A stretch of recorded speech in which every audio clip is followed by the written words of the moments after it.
presentation of Fox Sports. We are Fox. We are FC.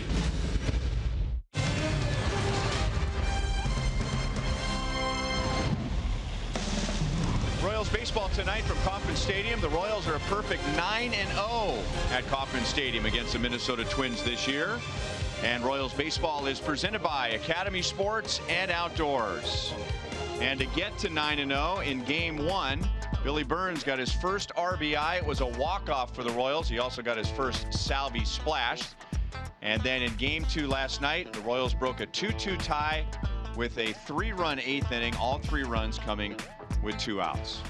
Hi, everyone. Welcome back to the ballpark with Rex Hudler. I'm Ryan Lefevre. Joel Goldberg and Jeff Montgomery are coming up. So we know now officially that the Royals will not be in the playoffs this year, and yet one day after they're eliminated, they have a chance to have a winning season for the 4th consecutive year. A lot to play for, a lot to smile about, as we saw that shot with Morales giving that ball to Wade Davis. A lot of good things have happened here, especially 4 straight years now of winning baseball. It's been a beautiful thing to see, but I tell you what, these players, they're not satisfied. I wouldn't be surprised if they didn't sweep the rest of the way out. And let's look at some of the impressive numbers. Even though we're all disappointed the Royals won't be in the postseason, our Honda most trusted players are the Royals. The last time the Royals had 4 consecutive winning seasons, you have to go back to 1980 when they had 6 in a row. And now it's just the Royals, the Yankees, and the Indians, the only teams in the American League with 4 straight winning seasons. Yeah, to be in that group is really special. But I'll tell you what, these guys are going to go home, Rhino. They're going to rest up and let their bodies recover from the past 2 years. It's been a lot of baseball, a lot of stressful innings. But the main thing is they're going to watch that postseason, get that hunger back. Can't wait for next year already. But we still got 4 to go. A staple of the winning Royals has been a staple in the month of September, and we'll talk about clutch hitting right after this.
And the Minnesota Twins.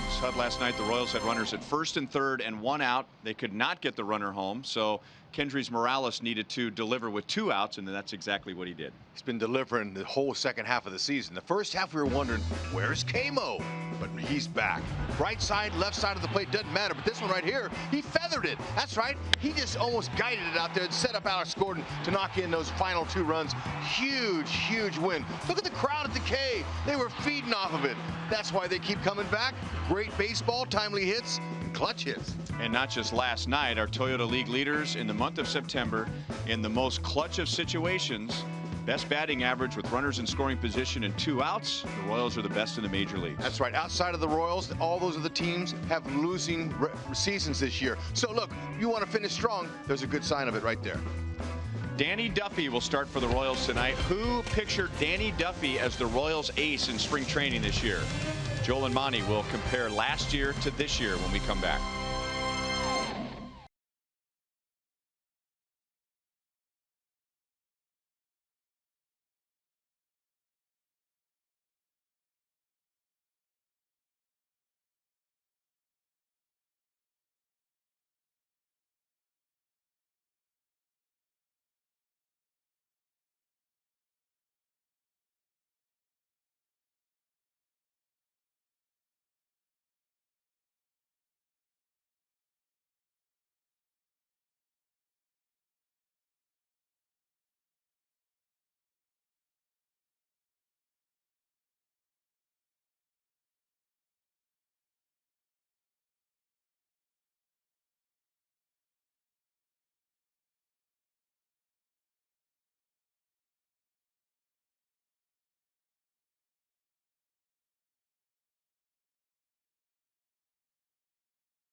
Night for baseball here in late September at Kauffman Stadium. 7 minutes coming up until first pitch. Joel Goldberg, Royals Hall of Famer Jeff Montgomery. The story of the year for the Royals has been Danny Duffy. And Monty, as we look in our Academy Sports and Outdoor leaderboard, a huge difference from last year. How come? Well, it's just been a matter of time. We've known for a long time Danny Duffy has incredible stuff, and we're going to see this breakthrough year with Danny Duffy going back from 15, looking at the pitches per inning. To me, that's the biggest. The improvement going down to about 15 per inning. He's more efficient. He's getting deeper into games. He's always going to pitch off his fastball, but it got a great power breaking ball and a great changeup. To me, that efficiency has really defined him this year. He is their hands-down pitcher of the year. Not been as good as last 6, so tonight ends up being big for him, right? Yeah, I think so. I think you want to finish the season on a good note. I don't care what position you play. I knew that it always carried that into the offseason, how I did on my last game. Well, we're going to take a quick break, but when we come back, we'll take a look at the playoff race, and it's heating up. Some divisions have been clinched. They're jockeying for home field and wild cards. Stay with us.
just under 4 minutes to first pitch. Royals will play their last game Sunday, and then it'll be playoff time. Although, Monty, as we look at teams jockeying for best record, Cleveland might still have to play on Monday. Yeah, that could be a very interesting scenario with the wild card and these division leaders, all how it plays out at the end of the season. Cleveland and Detroit were rained out today, and Detroit is jockeying for a wild card spot. Our Panera Around the League takes a look at those 3 league leaders. They've all won their divisions and some key players. And how about Carlos Gomez after being in Houston? Well, that was a really kind of a nice acquisition for them to bring him across state. He's done big things for the Rangers. And I think Rick Porcello has been a huge, pleasant surprise for the Red Sox. And we know how good Carlos Santana is. He will be here with the Indians tomorrow. But first order of business to finish the season against Minnesota, 16-3. First pitch is next.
A powder blue, cloudless night in Kansas City. We've had great weather going back to the last trip. Cleveland, Detroit, and then this final homestand. And the final start for Danny Duffy in a turnaround year for him. He has not lost at home. He's the only pitcher in baseball without a loss at home, with at least 10 starts. And 185 strikeouts is the most ever for a Royals left-hand pitcher in a single season. Very impressive season Danny Duffy's had. This is his final time to toe the slab here at the K. You mentioned it, Ryan. That the only pitcher in baseball not to lose at home. Very impressive. Polanco steps out as they're waiting for the clock to turn to 6:15. Here's the Minnesota lineup.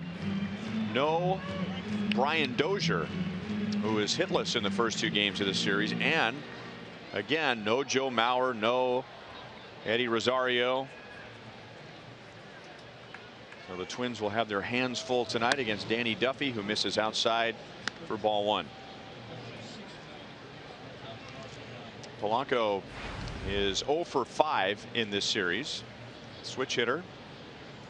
And Paul Molitor has 4 switch hitters in his lineup tonight. And that's outside, 2-0. Mike Winters is the home plate umpire. There's Paul Molitor in his second season as Twins manager. And last year, the Twins were one of the surprise teams. They had a winning record in his first season as Minnesota manager. 83-79, and it wasn't until the final weekend of the regular season that they got knocked out of the postseason. So that just adds to the disappointment this year, with Minnesota with 102 losses. Tough for anybody to swallow, especially a Hall of Famer, Paul Molitor. Talking to him yesterday, he was saying he's never been a part of a 100-loss team. Playing, managing, coaching, something you don't ever hope to have because it's very difficult. I've been a part of some 90 losing teams, but never 100. Still 2 balls, 2 strikes. It's still tough, you know. Anytime you lose 90 or more, it's been a dismal year. But you know, that's when you have a chance to let your light shine. You're watched more when you lose than when you win.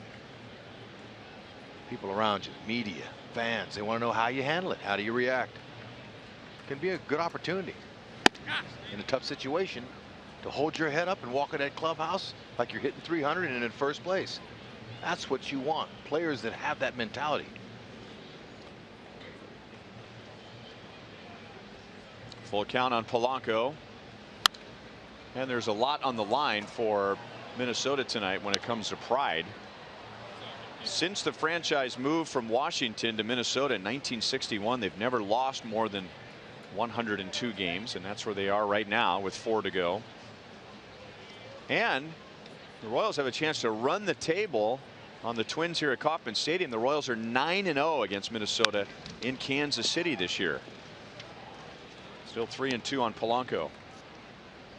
Duffy threw that last pitch. You could tell he was frustrated. He says, "Oh no, if this game starts like this, they're going to tax my pitch count so early." But there's Molly.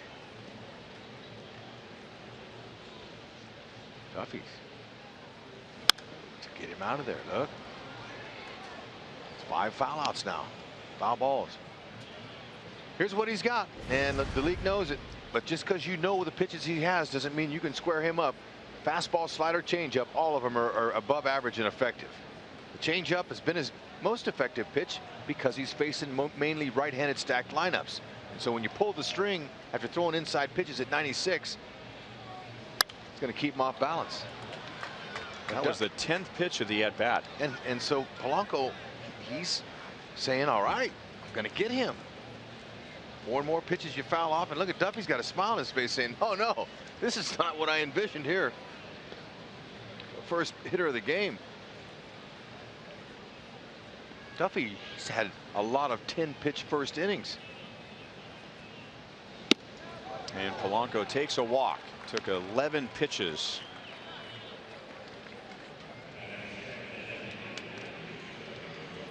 Now, if you do get on base, you got to be careful because Royals defense, sponsored by Ford, is going to show you Danny Duffy's got some pickoffs. Now, he's got a great step-off move to first. And then if a runner gets on second, he thinks he's going to steal third. He's got a little inside-out move where he'll turn around and pick him off. He's been good at it. Good athlete. Fields his position well.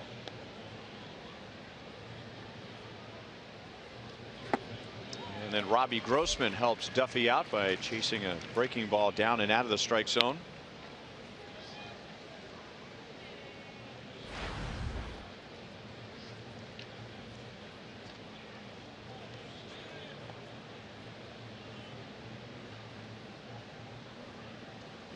Slide step, and the breaking ball is outside. 1-1.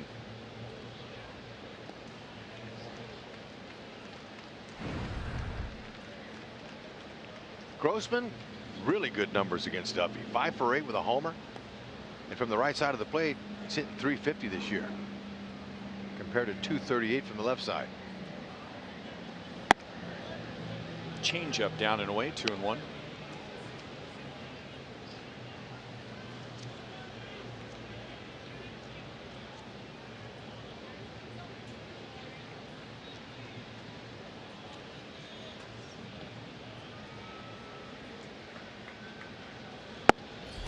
At the knees.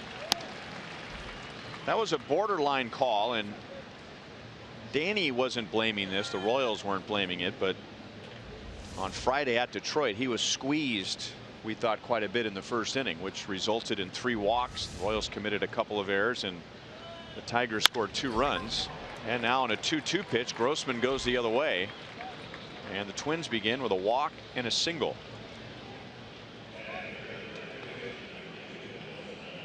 Make him 6 for 9 now off of Duffy. Not trying to do too much. Ball right down the middle. Great approach. Soft step. Kept his hands inside. Beautiful hit there.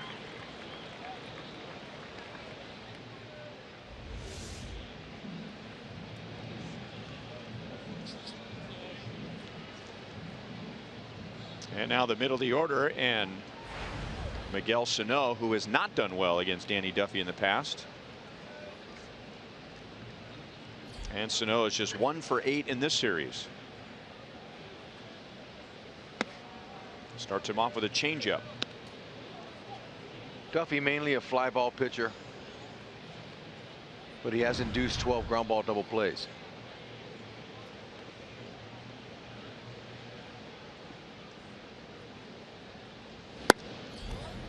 And now Butera's a little concerned. Go and have a little chat with Danny.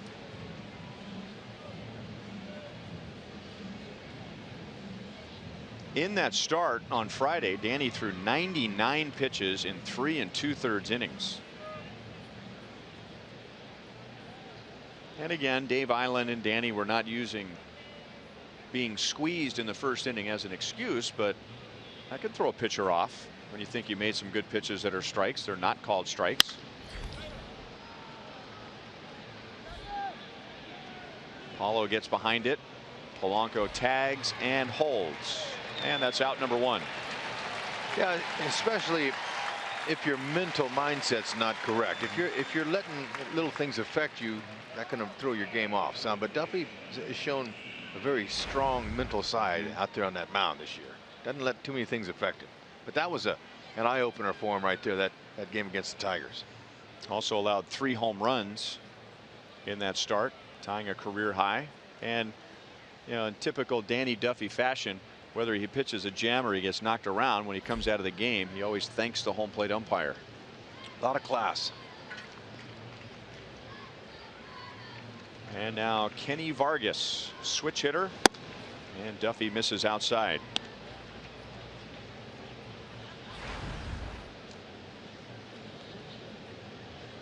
Vargas homered in the 6th inning in the game last night to tie the game at 2.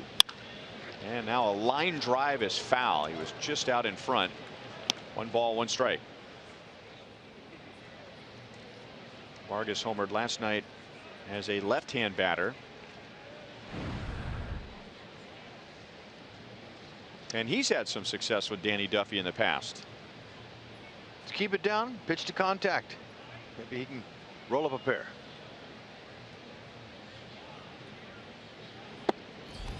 Just inside, 2-1.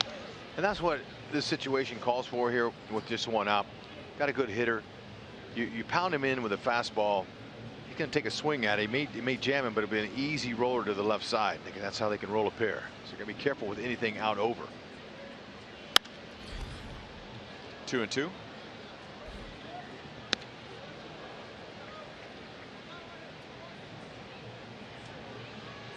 Minnesota Twins have had troubles on offense scoring without a home run.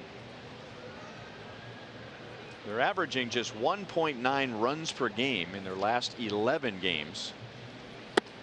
Strike 3. Vargas is down.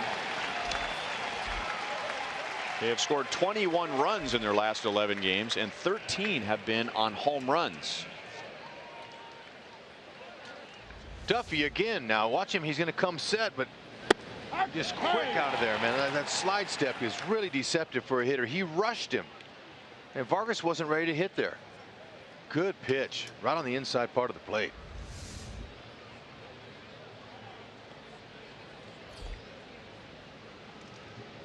And now Max Kepler, and he grounds it up the middle. Escobar is there, and no harm done.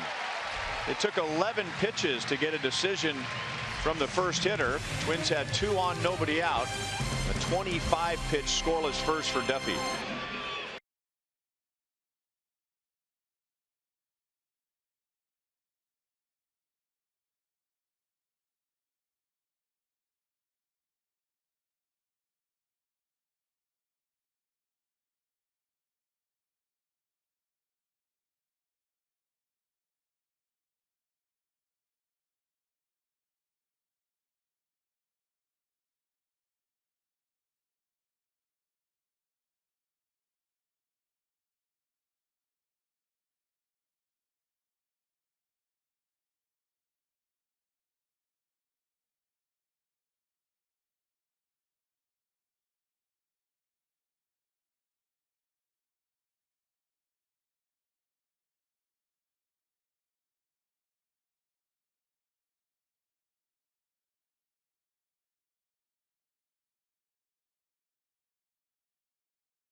Bottom of the first inning with essentially the same lineup as the first two games with Minnesota, the exception being that Salvador Perez, who's had some bad luck with Kyle Gibson in the past, will sit this one out, and Drew Butera will be behind the plate.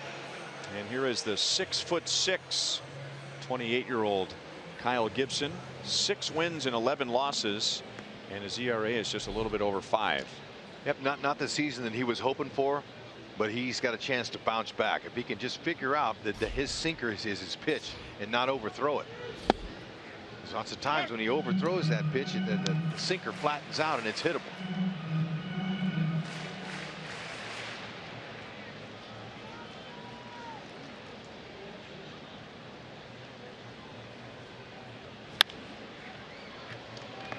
Sano almost tripped over third base, but he goes into foul ground and takes care of Dyson. So Gibson needs only 2 pitches to get a decision from his first hitter. The breakdown, pitch breakdown for Kyle Gibson. Fastball, slider, change, curve. That's a sinking fastball. Now, the opposition, the opponent's hitting 341 on the fastball. That's been an issue for him. That's been a problem. It's straight and it's out over the middle of the plate. He's not overpowering. Average fastball is going to be around 90. He'll go about 88 to 92. Slider's been his most effective pitch.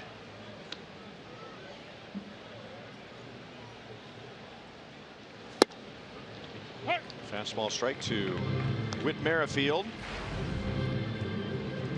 Whit walked and scored in the Royals' 3-run 8th inning last night.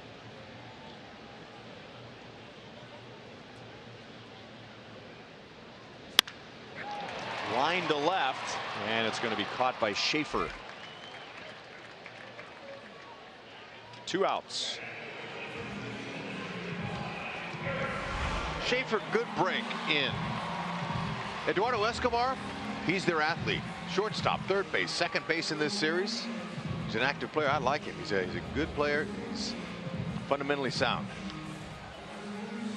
And he hit an impressive home run in Tuesday night in Game 1 into the second tier of the fountains in right field. That's right. A little splash landing. Did you see that one of the positions he's played this year is pitcher? About that. Well, the season they've had, I'm sure they've had some blowout games. Good for him. It's always good to get in there. Get that on your resume.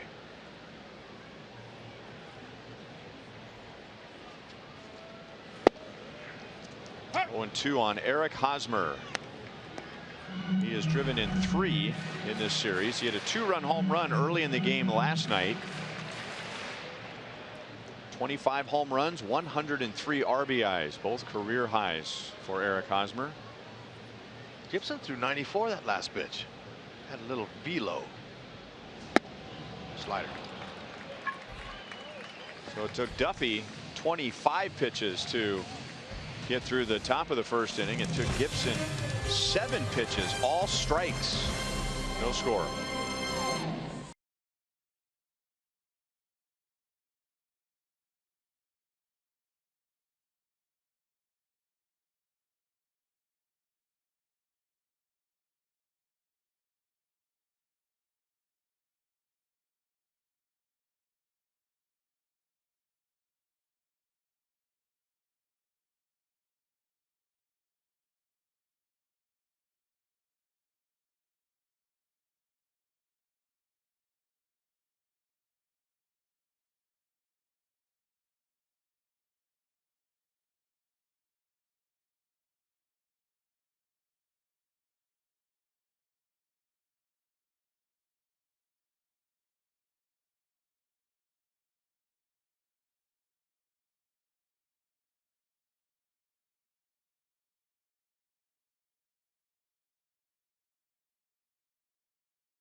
Thought put it very interestingly that the Royals weren't eliminated last night, that the Orioles took it from the Royals. Yeah, I liked it how he worded that. And the Royals have a chance to make some history against the Minnesota Twins with a victory tonight. Escobar flies out to right field. 1 pitch, 1 out for Duffy. Royals only one other time have had 15 wins in a season against one team, and that was also Minnesota back in 2013. So a chance for 16 with a win tonight. They have never had more than 6 wins at home against one team without a loss in team history, and they are 9-0 against Minnesota. So they have a chance to go 10-0 against the Twins at Kauffman Stadium. That's impressive. If you're on the other side, it's not. Molly said in disgust, we haven't had a way to win here. We've got to find a way to get a win. That's all he's looking for. Just one measly win can really change the atmosphere in that clubhouse for one night anyway. It's been tough on him. 1-1 on John Ryan Murphy. But the attitudes of teams playing against a team like the Minnesota Twins says, oh well, too bad for them. We're going to kick them while they're down. We're going to beat them again. So you want to sit behind the screen. See all them people flinch? The ball was coming right in their lap. Yeah, be alive.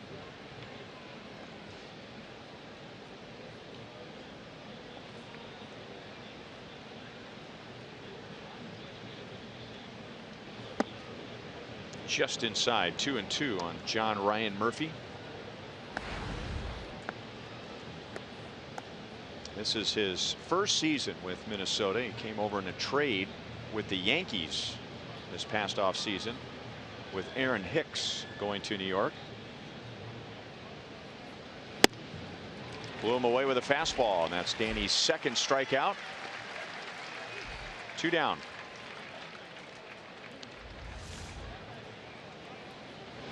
It's tough for hitters, especially with Duffy. You got to look fastball to have any success off of him. Then you adjust with 2 strikes to the off pitches. But look, even if you're on his fastball,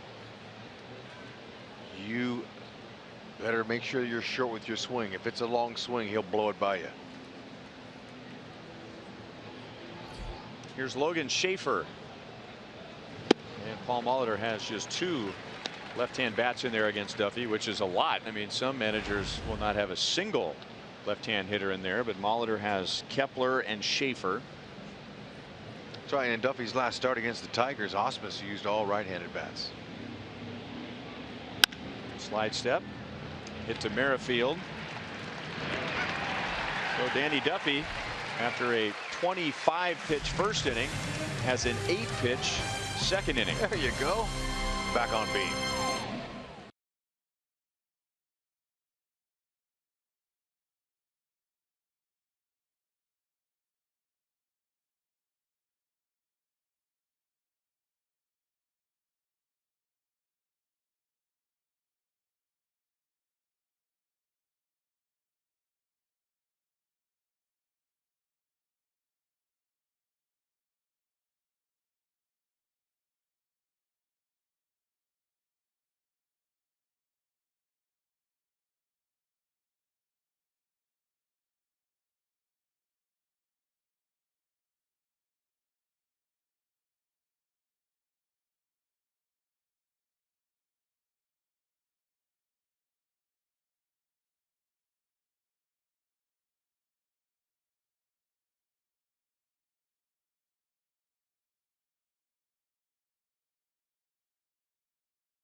Baseball is brought to you by Thoroughbred Ford.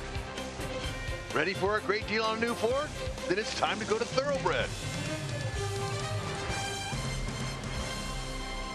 Hey, there's our good buddy Marge. Hey, Marge.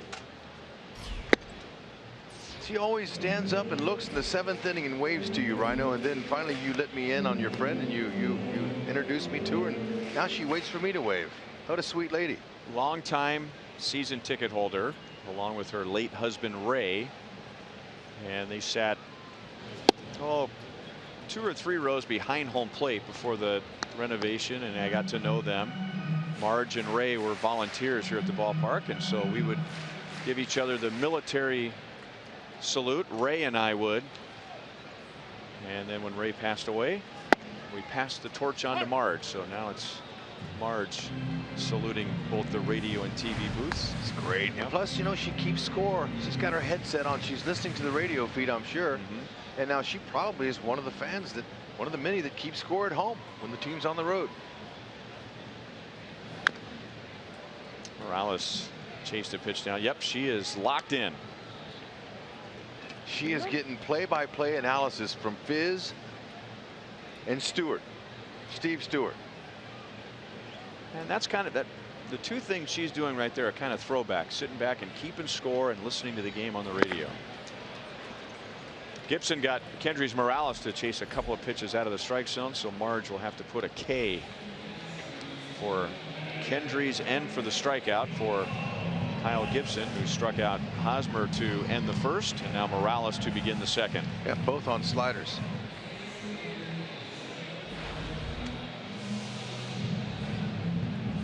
Now Paulo Orlando, 3 out of 6 in the series with a run scored. He has hit safely in his last 6. Curveball down and away. And Paulo's back over 300 on the season for the first time since September 9th, and he wants to keep it that way. A walk and a knock tonight would be preferable. Now, if he wants to throw a couple knocks, that would be beautiful.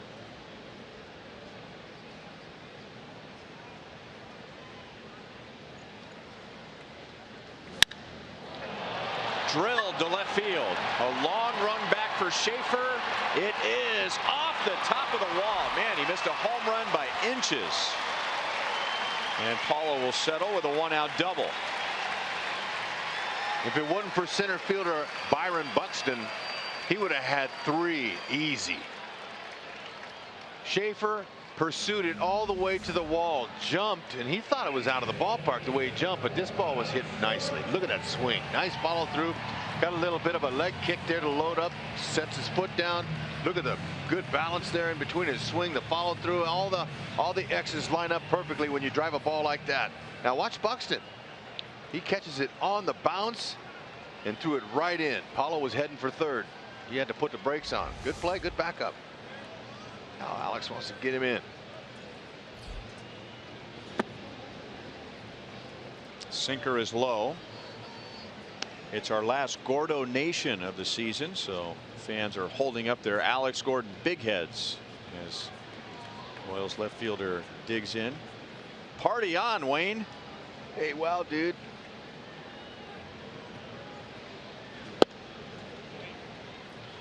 Two 2-0. Alex might have a chance to entertain his fans out there with these kind of numbers off the starting pitcher, Kyle Gibson. That's right. He's in the house, and so are you. Well, thanks for coming, fans.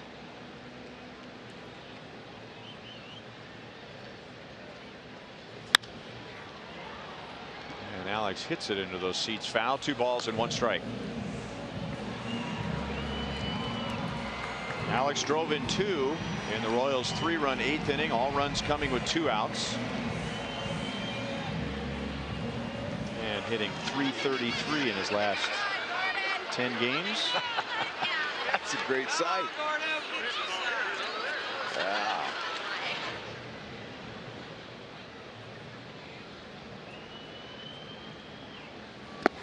You know, Ryan, I was shown a picture today before the game of Alex Gordon sitting on the ground with blood just all over his face and all over the towel and everything.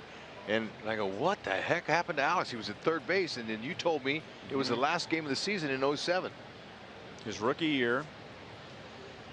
I believe it was the Cleveland Indians.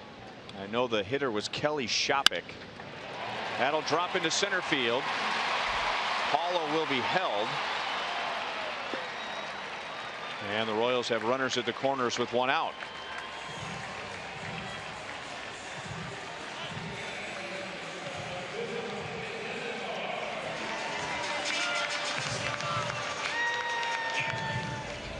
And then now he muscles this one out. Jammed it. Paulo had to hesitate a little. Wasn't sure if Buxton was going to catch it. But Rhino, the circumstances of Alex getting a ball in the nose was on the last game of the season. Rookie year. I know it was Kelly Shopik. I think it was the Cleveland Indians. 2 outs, 9th inning, 2 strikes. The Royals were 1 strike away from the season being over.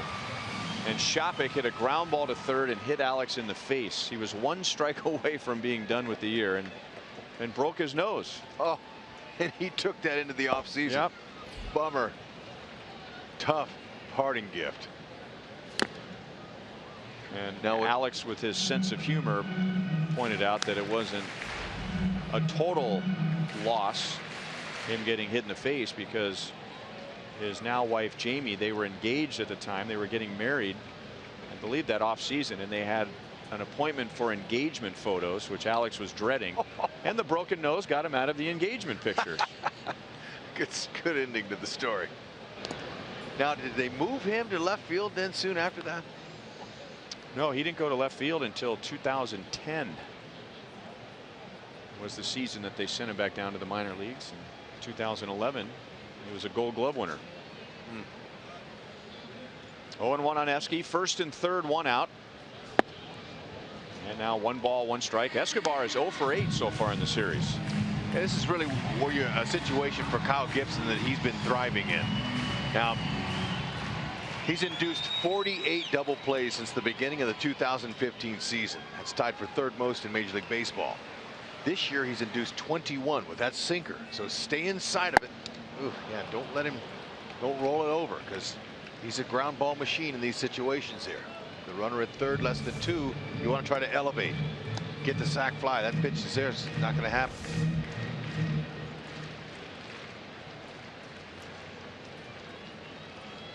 Gibson's 2 strikeouts have come with that slider.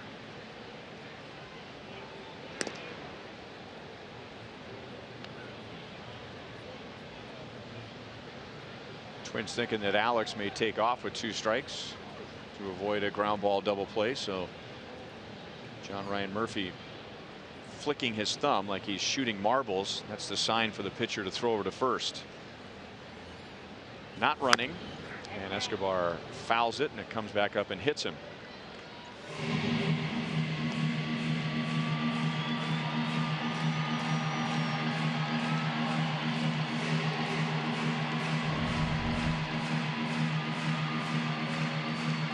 .168 consecutive game, longest active streak in the major leagues.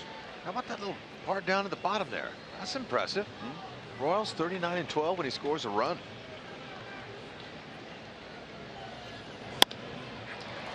Going to be tough to turn a double play. It'll be tough to get any outs. And Escobar has an infield single. The Royals lead 1-0.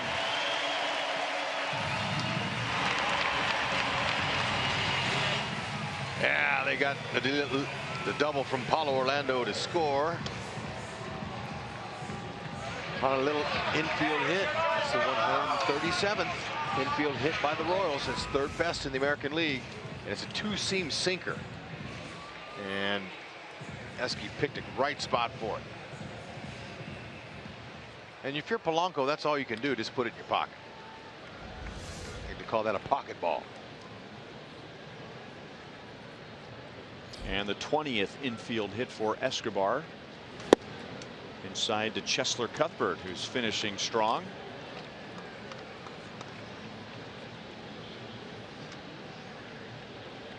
Escobar still reaching across to his right side. That might have been where that foul ball came up and bit him. 2-0 on Cuthbert. It rolls behind Murphy, but Alex is staying put at second base.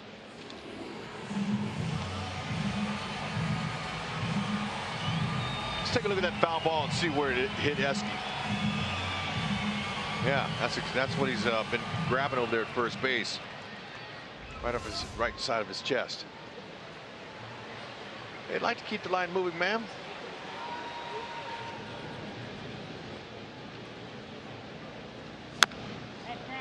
Gibson got Cuthbert to chase one down, so he pounds it into the dirt. 2 balls and 1 strike.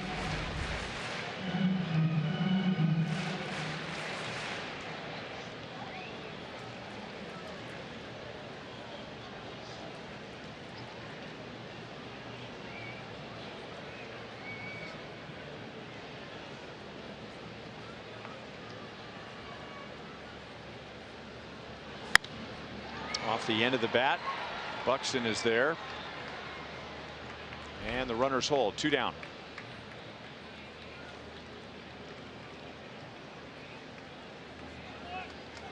Comes Drew Butera. Now there's a reason Salvador Perez isn't playing tonight. It doesn't have anything to do with his health. He's fine. It's Butera who's raking. Kyle Gibson 4 for 5 with a homer. You got to put him in that lineup. See if he can get some more of those fastballs up, sinkers that aren't down, and drive it.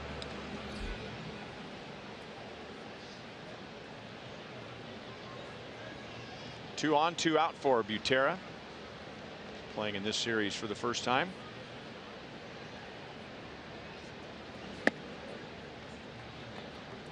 One and 0.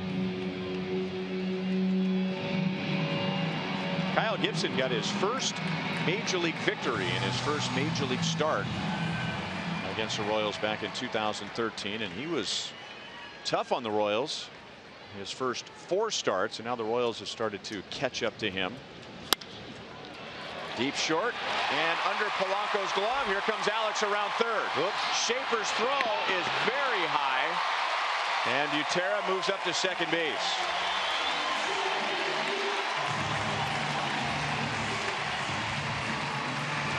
2-0 Royals and 2 runners in scoring position. Sometimes when you own a pitcher, a certain pitcher, and this is a very short amount of at bats that he's had off of him, but then the success has been awesome. So you got confidence coming in there. Now that's a fastball in, and he's able to pull his hands in at 93 and find the hole. Polanco, good effort, just couldn't get to it. Butera continues to stay hot.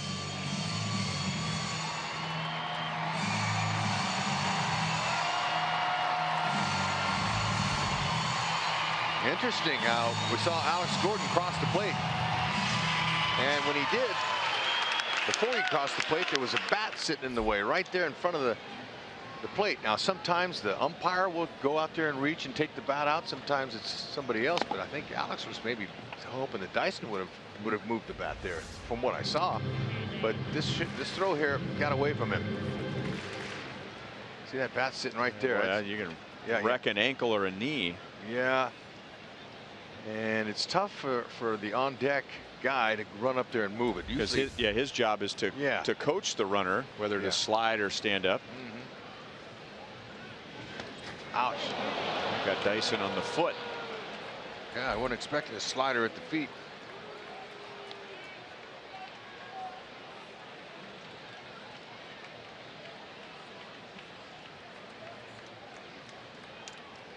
So the bases are loaded with 2 down.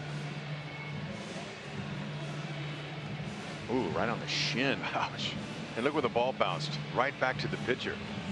And hit him flush.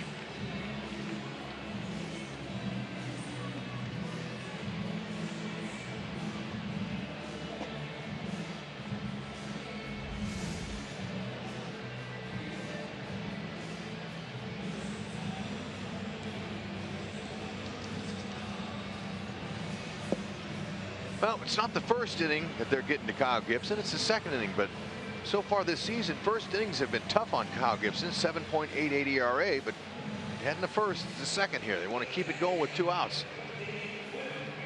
He had a 7-pitch first inning tonight. Yeah, how about that? Good for him.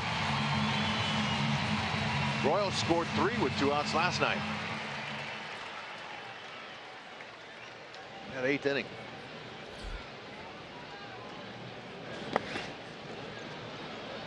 Skips away from Murphy. Escobar came down the line about 4 or 5 steps. Witt lined out to left his first time up.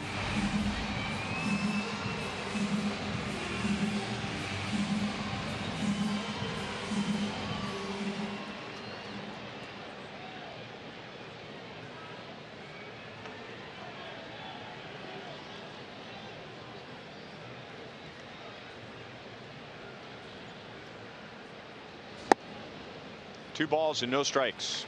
Kyle Gibson's ERA against Minnesota this year before tonight, 7.36 against the Royals. Kyle Gibson's ERA against the Royals this year, 7.36, and the Royals are hitting .380 against him. So that's got to be in the back of his mind, and it's got to serve as motivation for the Royals. They've gotten to him just about every time Gibson has taken the mound this year. Better believe it. Confidence has a lot to do with the success of an offensive player. When they beat a pitcher, it gets around that clubhouse or in the hitting cage. Chopped out to Escobar. So it's a 2-run inning. Paulo Orlando just missed a home run. Then a Gordon single. Escobar drives in a run with an infield base hit, and Butera drives in the second run.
Against Minnesota, and Danny Duffy is back to the hill. Joel Goldberg down by the Royals dugout, and Duffy certainly has been the story of the year for the Royals, and he will be their pitcher of the year. Always fun to talk pitching with Hall of Famer Burt Blyleven, and he is here announcing for the Twins. And you know, we hear this question all the time: when does a pitcher turn the corner? There's no exact definition, but I asked Burt that today because he's seen Danny pitch very well this year, and he said when he gets to the point where he's getting outs in 2 to 3 pitches instead of running up that pitch count, which is of course what Duffy used to do. He said we've got a guy like that right now in Barrios that needs to just be able to throw strikes because his stuff is good enough.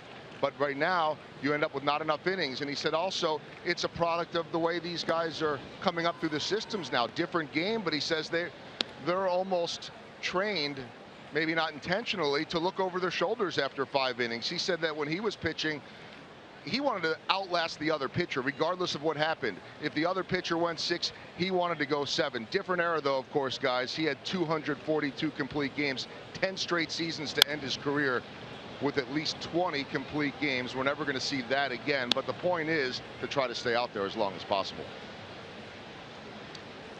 Yeah, and I think Joel's point is a good one in that Burt Blyleven said they are trained, and I think for a while there was an unfair blame on today's pitcher. Well, they only go 5 or 6 innings, and you know they're waiting for the bullpen to take over.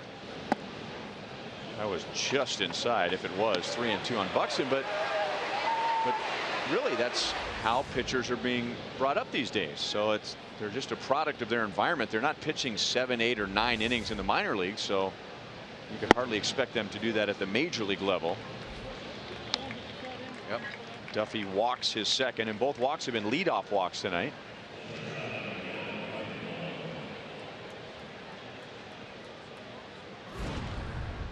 Here's our sprint trivia question for tonight. Name the 6 Royals lefties to win 13 or more games in a season. Duffy is hoping to join that list.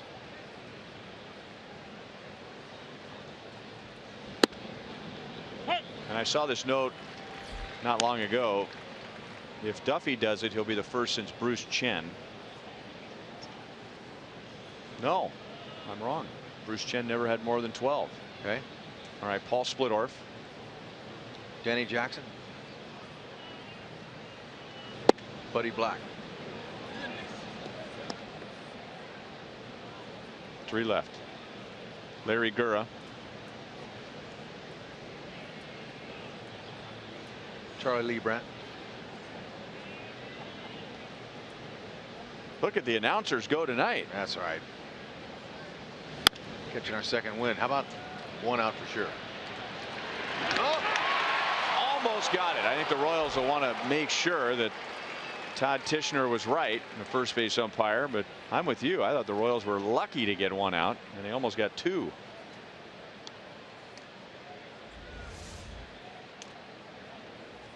Ball not hit on that hard. Now look, the slider, the sliding base runner can go over the base and knock the second baseman down. That's legal. If you're going through the bag, if the second baseman chooses to use the bag as protection, that's what Witt was doing back in the day when the guys used to come after you. You had to manipulate the base. You had to go in front of the base or back of the base. Any of those ways to try to trick the runner so he didn't get a piece of it. 1-1 to Robbie Grossman. He singled to right field in the first inning.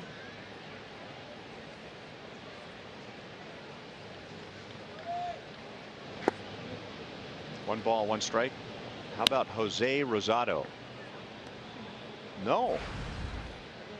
And I believe he was a 2-time All-Star.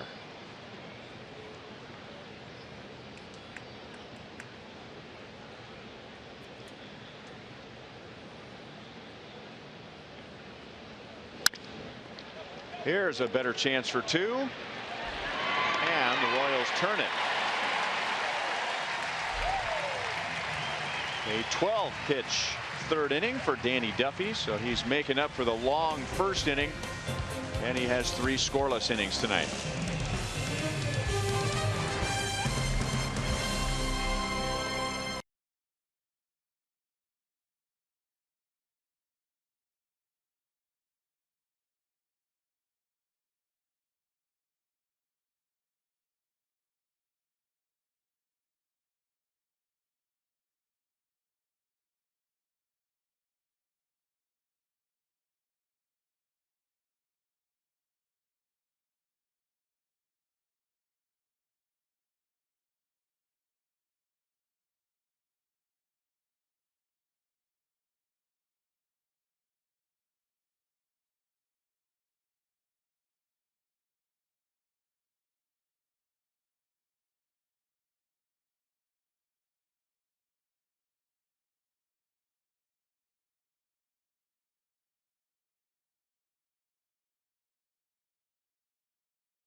With a gentle clap. That would be Ileana Hosmer.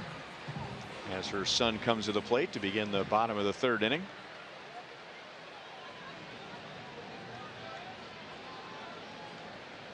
Good for Eric. He's got his mom in the good seats tonight.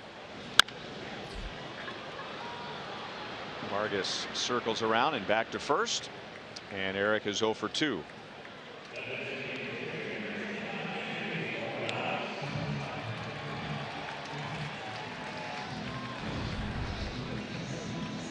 Washington Nationals, good news, pretty much the entire season for them, and they have won the division, an 8-game lead over the Mets, but they, like the Cleveland Indians in our division, have been hit by the injury bug lately. Significant injuries at the worst time of year.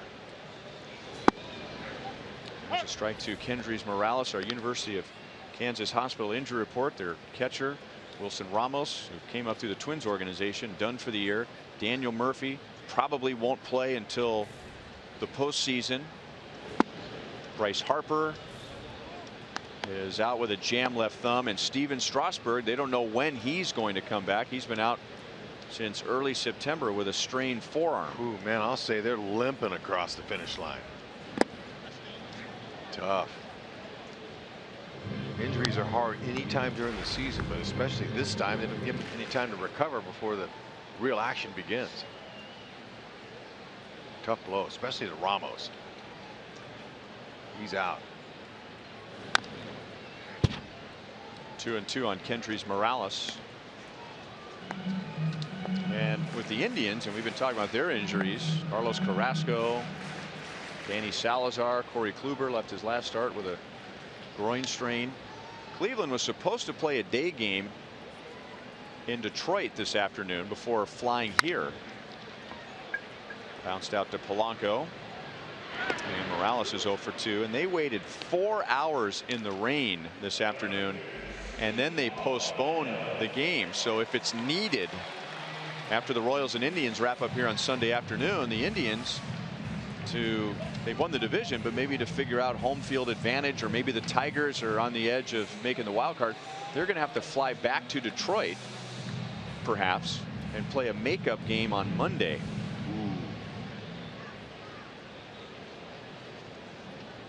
Too bad for them. Fair ball, and Paulo Orlando is going to have another extra base hit. He is 2 for 2 with 2 doubles.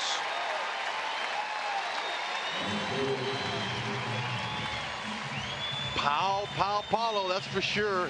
Good stroke down that left field line. 23rd double on the season now. 22nd and 23rd. Ball down in the zone. Caught it out front, stayed on top.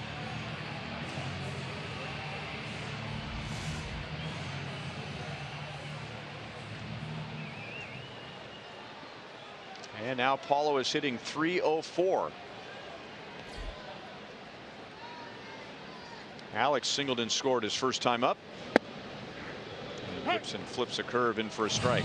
Alex singled to center with 1 out in the second inning, and scored the Royals' second run on a base hit from Drew Butera.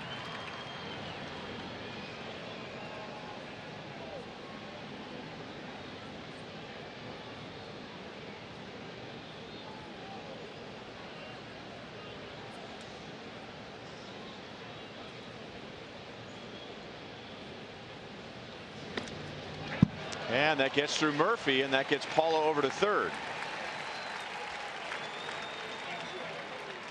I'm going to call that a pass ball.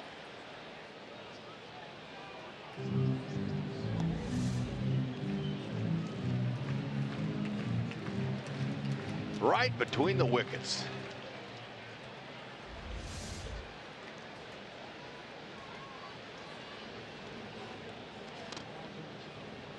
And now it's a wild pitch. Yeah.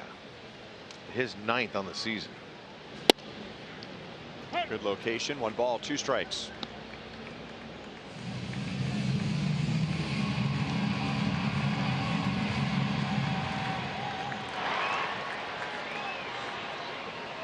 Gibson out of MU, Alex out of Nebraska. So a couple of former Big 12 foes, and they did cross paths. Alex drafted in 05, Gibson in 06, so they go back to their college days.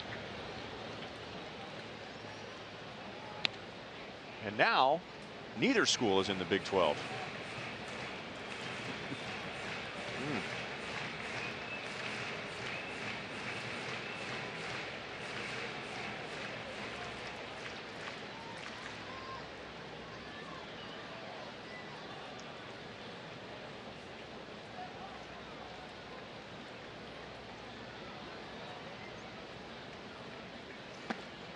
Breaking ball down, and Murphy will tag out Alex, and that ends the bottom of the third inning. Paulo Orlando is stranded at third. The Royals lead Minnesota 2-0.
Services Director at Della Lamb, which provides emergency social and educational support for children and families as they move from poverty to self-sufficiency.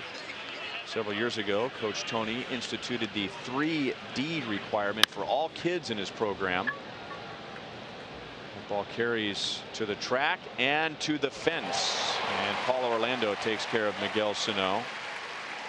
So the 3D requirement for all kids, according to Tony Woods. He insists on discipline, determination, and dedication. And because of Tony's leadership, thousands of Kansas City kids have remained in school drug-free and have excelled in college and the workforce. So Tony sitting in the Buck O'Neil legacy seat at tonight's game. Congratulations, Tony, and thank you for your contributions to the youth. Let it go. They need role models like you. More. Step up.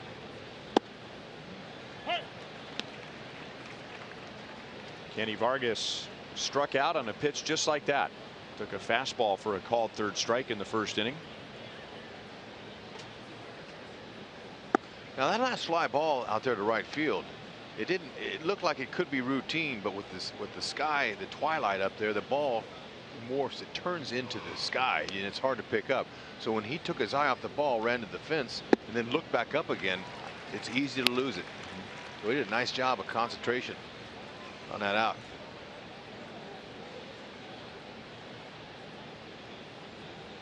Looks routine, but it's not. Ball's small. It gets up in that sky this time of night. It's tough.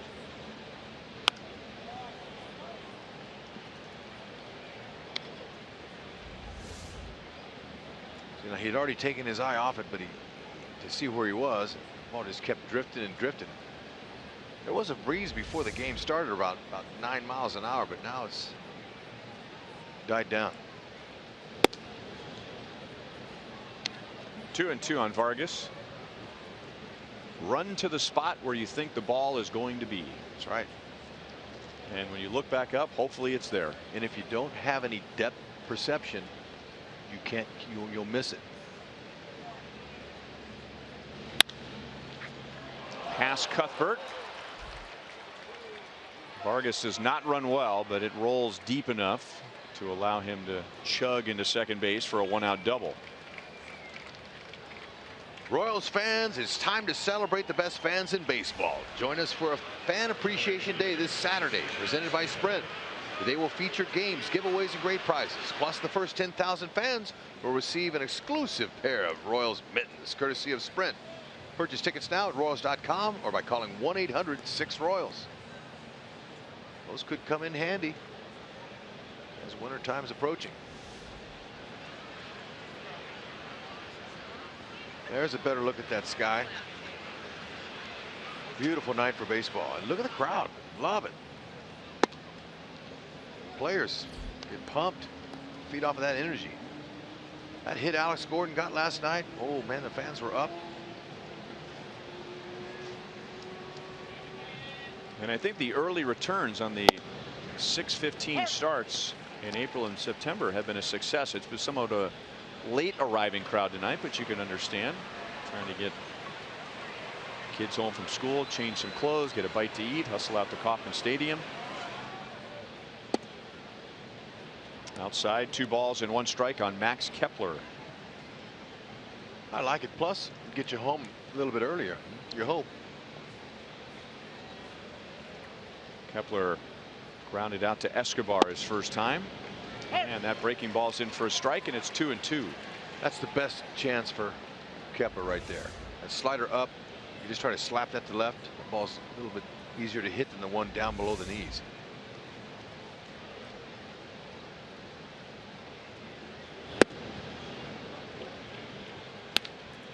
Full count.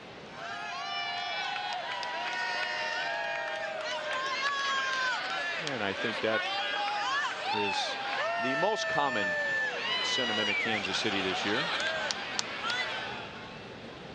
These fans don't look disappointed.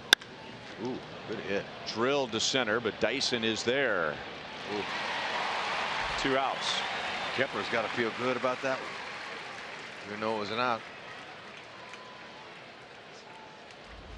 So he missed a slider earlier, and he says, all right, I got a belt high heater. I'm going to ride it. Dyson with a good jump in center.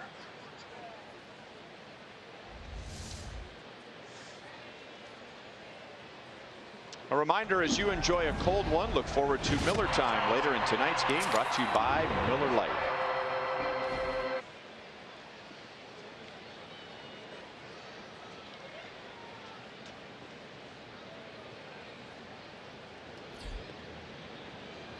Runner at third with 2 down, and Eduardo Escobar at the plate. Duffy got Escobar to fly out to right field in the second inning.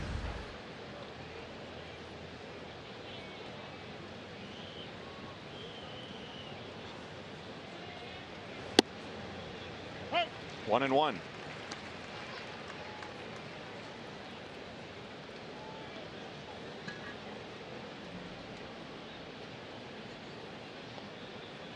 Escobar is at second base for Minnesota tonight. No Brian Dozier in the lineup. 1 ball and 2 strikes. Dozier was hitless in the first 2 games of the series, and he's going through a season-ending slump. He's had a great year, but in his last 12 games, hitting .137, and he's won for his last 27. Line caught by Alcides Escobar, who rips off Eduardo Escobar. Escobar on Escobar crime. That's right. And the gold wins. That's a hang with him.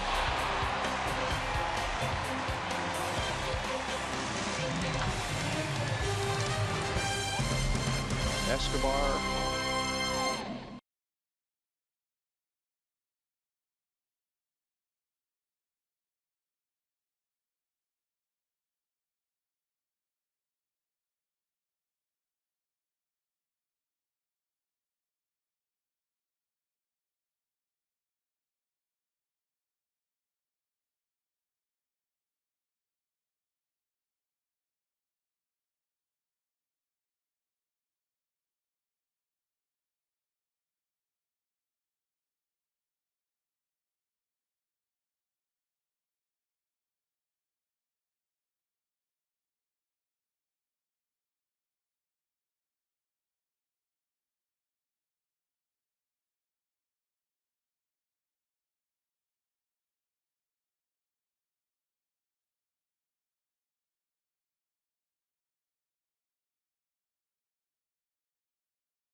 Dab on a line drive by Minnesota's Escobar, and now he leads off the bottom of the 4th inning. He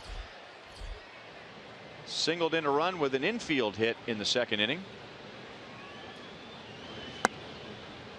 Gibson's down and away with ball 1.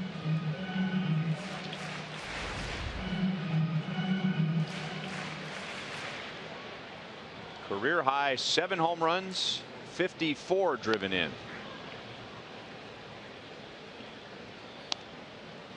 1-1.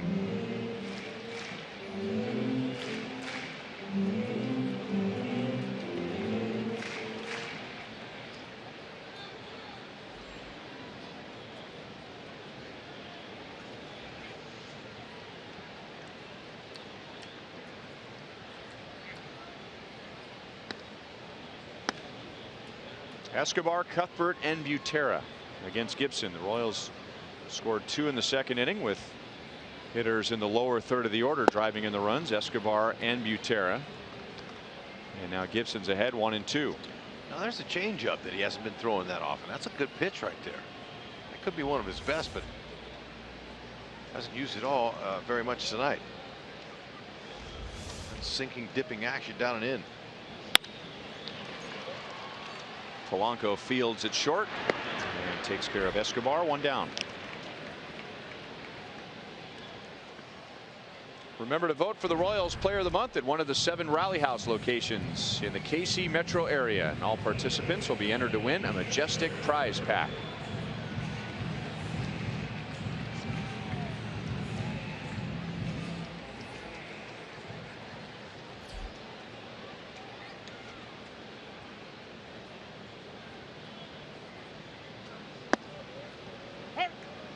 Big curveball in for a strike to Cuthbert. He flied out to center field in the 2nd inning. Finishing strong, hitting about .360 in his last 8 games.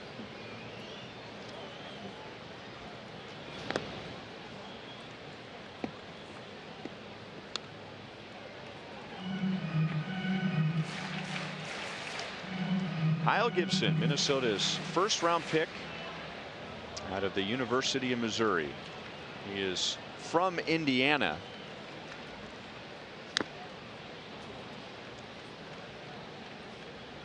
And when he was at MU, his college career intersected with both Aaron Crow and Max Scherzer, who were also 1st-round picks. Aaron Crow twice. He was a 1st-round pick of the Nationals, then the Royals, and Max Scherzer, a 1st-round pick, most people have forgotten this, of the Arizona Diamondbacks.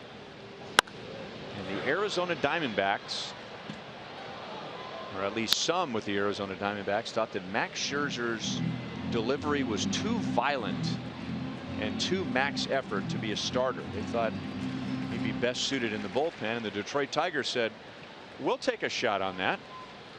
Wow. He's one of the best in baseball.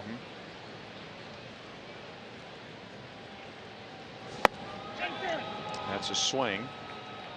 And 4 strikeouts for Gibson. All with his breaking ball tonight.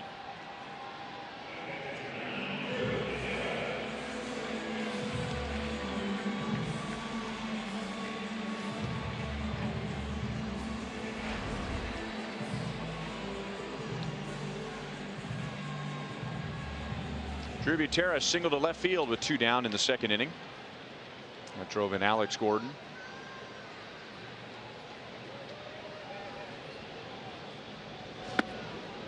1 ball and no strikes. You see that trade was Max Scherzer going from Arizona to Detroit. Hit.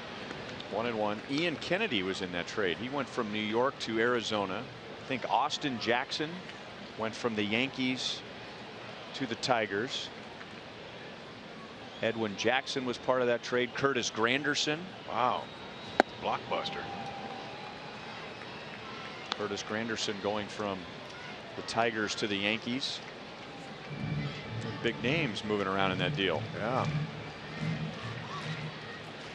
Detroit might have got the best of that.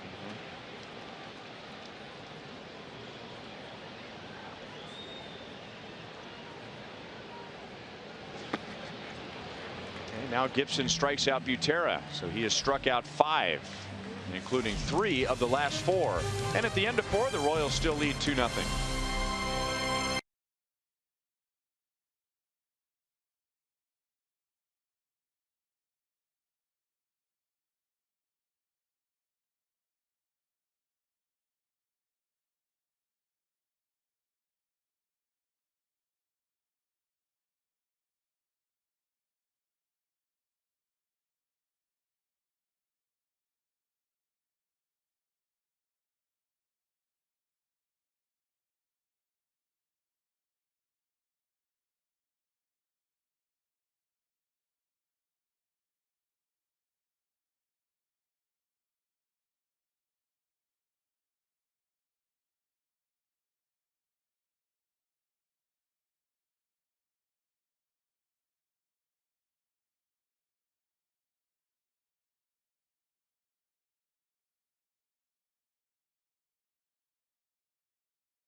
Leading the Twins in a beautiful event this afternoon.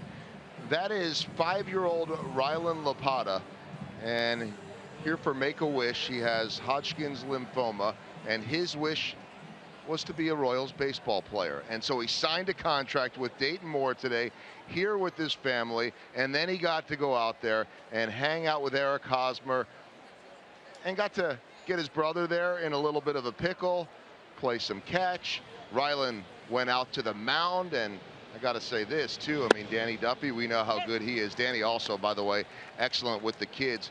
But how about this young righty, the 5-year-old? I mean, right out of the stretch, throwing strikes to Eric Hosmer. Hos, of course, is so good in the community.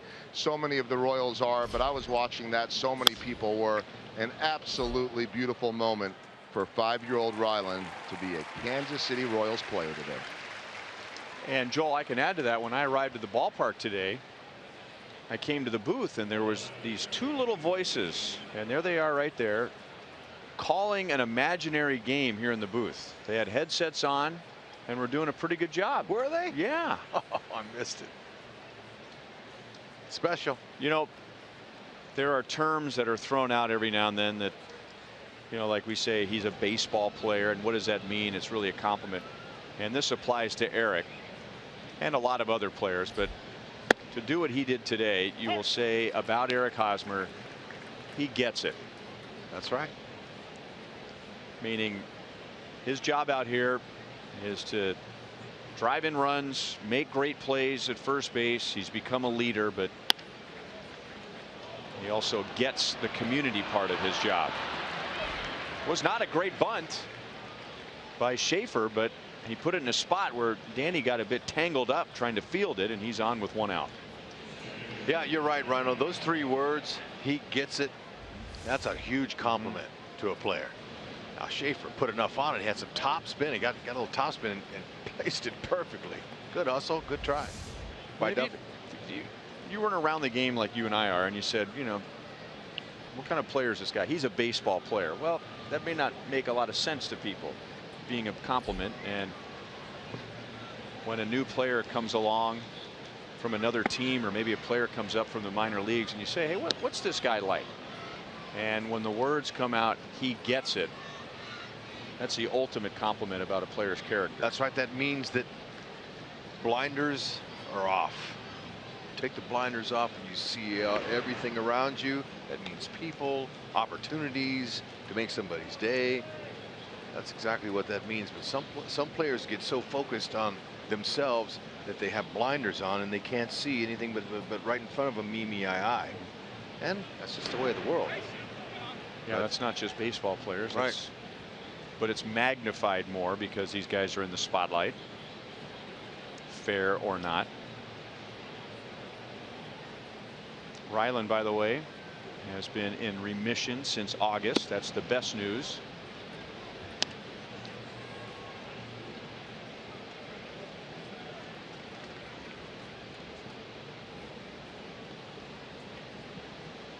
Two and 0 on Byron Buxton. To Escobar, who may have lost it because that ball was hit hard and he was falling backward as he made the play. Two down. Yeah. Let's see if we can get a hit speed on that, but that's a top spin liner. Locked him up. Take the out. Usually when a guy reacts like that, he loses sight of it for a moment. Yeah. On his cap, like many major leaguers today, rest in peace, Jose Fernandez, number 16. They had his funeral in South Florida today. It's been a tough week for those folks down there. And really, in the whole baseball world and around the world. This guy had really impacted the game and the lives of others with his smile, with his exuberance, his energy, his love of people. Seems like just yesterday we were watching Yordano Ventura on the mound in Game 6 of the World Series against the Giants, and he had RIP OT on his hat. Oscar Taveras, the young outfielder for the St. Louis Cardinals, had passed away a couple of days before that in an automobile accident in the Dominican Republic. And Ventura, in a tribute to his good buddy, wrote his initials on his cap and then threw 7 scoreless innings in a do-or-die game for the Royals in the World Series. That's right.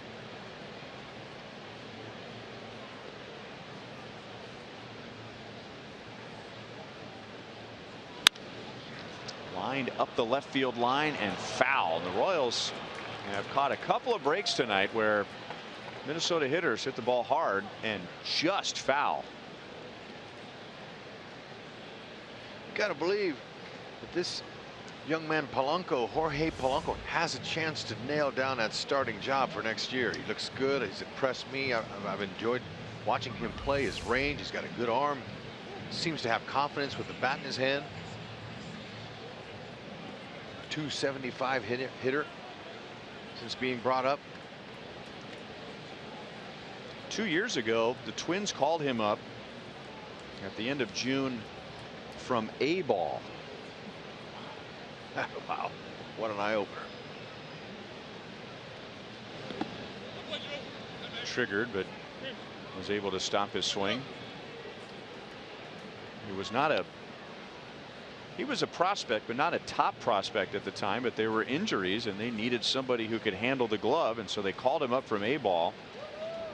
And this has a local tie. He was the first Twins player to skip Double-A and Triple-A since Jim Eisenreich, a former Royal who lives here in KC. Jim Eisenreich did that back in 1982 with Minnesota. Impressive.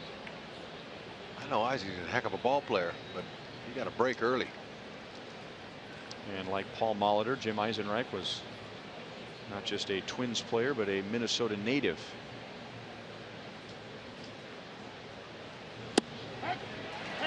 Out on strikes, Polanco knew it. Duffy has struck out 3 in 5 scoreless innings. Oh, Polanco, you got to go.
Another perfect night. How about this for the end of September? Man, fall is a beautiful season in KC and living up to its reputation in the early days, first week of fall. Dyson committed on the bunt, so he's down to the count. No balls, 1 strike. He fouled out in his first at bat and then was hit on his left shin in an attempt to bunt in his second plate appearance.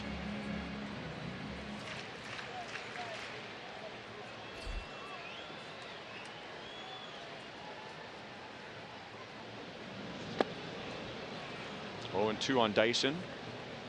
Kyle Gibson has set down the last 4 Royals with 3 strikeouts. And he set down 7 of the last 8 Royals after giving up 2 runs in the second inning. And great movement. Not a whole lot Dyson could do there, and he's down on strikes. So now 6 strikeouts for Gibson, and he struck out 4 of the last 5. Here's our T-Mobile greater coverage of baseball. Freddie Freeman has a 30-game hit streak. That's the longest streak in the major leagues this year, and it happens to be the only one that's an active streak. 4 games left, including tonight, for the Braves. He is 0 for 2 so far tonight. The Braves are at home against Philadelphia. But if he can hit safely tonight and the next 3 games, he would break the Braves record of 33 by Dan Uggla back in 2011.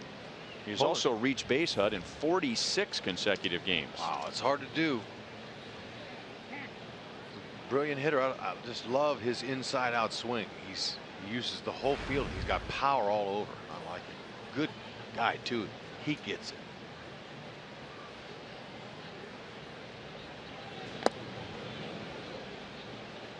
One and one on Witt. He is lined to left and grounded out to second base.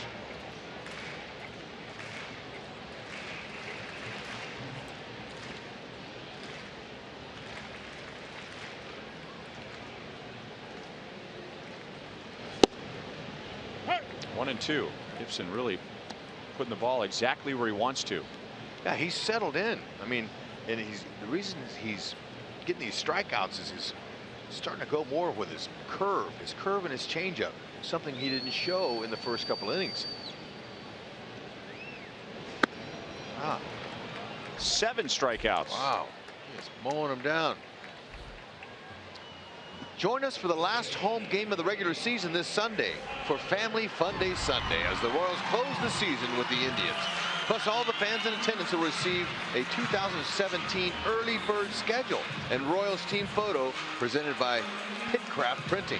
Purchase your tickets now at Royals.com or by calling 1-800-6-ROYALS. Would you like me to autograph an early bird schedule for you? I would. Thank you. Do you know what I'm referring to? No. Okay. But I want your autograph. Take it. 0-1 on Hosmer. He's 0 for 2. Your first year with the Royals, 2012, they gave us an early bird schedule. Oh, yeah. And you went bananas over that thing. You spent the last 3 or 4 days of that season going on and on about that early bird schedule and how nice it was. And, you know, we were still learning about you and your trademark calls and your nuances. And one thing we learned in 2012 is Rex Hudler loves him an early bird schedule. I do. It gets me excited about. So that was my end of the season gift to you of surviving your first year, coming from Southern California. Yeah, we only lost 90 games. Only lost 90 games. Was an autographed copy of the 2013 early bird schedule. Thank you, and I will remind you. Is that in your room on Sunday? I do have that. You do? Okay. I do. But just all the colors, you know, and they had colors of the ballparks, the logos of the teams. It just looked fresh to me. But I'll remind you on Sunday.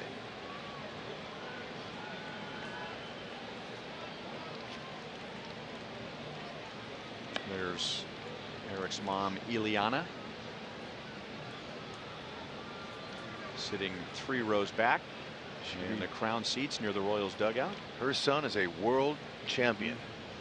And when you have kids, I say kids, Eric's a grown man now, but young men who get it, doesn't take very long after you meet their parents where they got it from. That's right.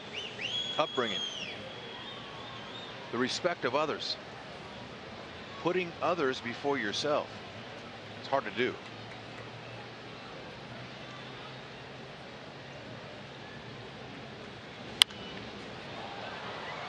But especially being a big league baseball player where, you know, fans they adore you and you're a lot of people's heroes. So when I mentioned taking the blinders off, then you come into the ballpark and you're looking for opportunities. And when the PR director comes up and says, hey, we have this family and this young son of theirs needs a little bit of lift and they're not going good with their health, and would you come out and say a few things or encourage the kid? That's when you say, sure. Take advantage of the opportunities. He'll take the walk. Well, Hosmer's on with a 2-out walk. And this is a little concerning. Hunter Dozier is going to bat for Kendrys Morales. We hope Kendrys is all right. Early in the game, a 2-0 game, and Kyle Gibson pitching the way that he is. You'd like to have Morales coming up in a spot like that, but an opportunity for Dozier.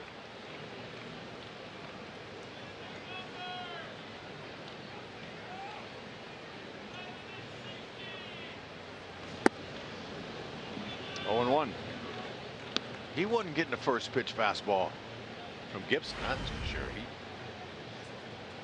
broke a nice curveball on him. So, you know, when you get that opportunity, the manager lets you know a little bit ahead of time, you know, when you're going to hit. So you go down and then there's a batting cage underneath the Royals dugout. So you take some swings and you get real loose. So he's cold coming off that bench. But in the days before they had the facilities with the batting cages underneath the dugout, you had no other way to get loose except in the dugout. You kind of had to jump up and down, and you get a bat and you go in the on-deck circle and you swing it. That's how it used to be. Now these guys have opportunities to get good and hot, get a little sweat going before they even get up there. That's an advantage.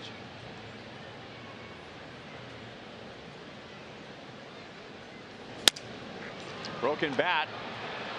Escobar goes out. And did he get it? He did. Off his glove, and then I think off of his leg, and then he grabbed it a second time before it hit the grass. Nice little juggling act here.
Is brought to you by Dodge.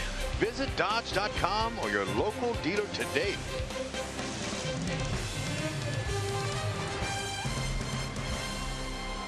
Danny Duffy has held Minnesota to 3 hits in 5 innings. Robbie Grossman has one of those hits, not with a swing like that. He singled to right in the first inning. Minnesota had 2 on with nobody out to begin the game, and it took 25 pitches, but Danny got out of that inning without allowing a run, and now he's thrown 75 pitches in 5+ innings. So he has cleaned up his pitch count since that first inning. Right. So look how he cleaned himself up. 8 in the second, 11 in the 5th. That's what he wants. Cuthbert throws him out, 1 away.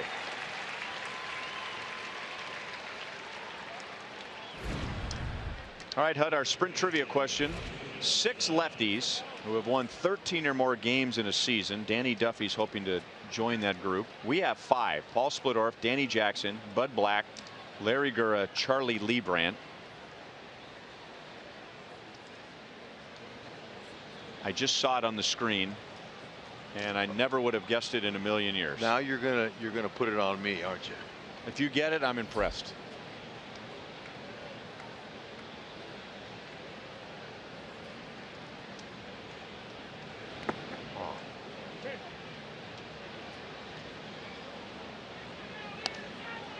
I would think he was a left-hand pitcher that you may have seen quite a bit when you were a kid growing up in Fresno.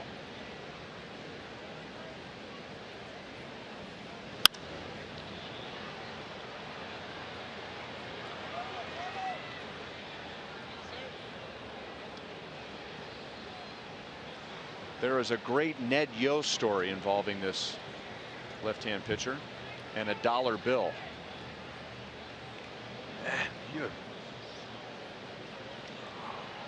He was also MVP the year that he won that Cy Young with another team, but a team that you should have followed. 2-1 on Sano. He has flied to right twice. One of those drove Paulo Orlando to the fence in right field. I'm drawing.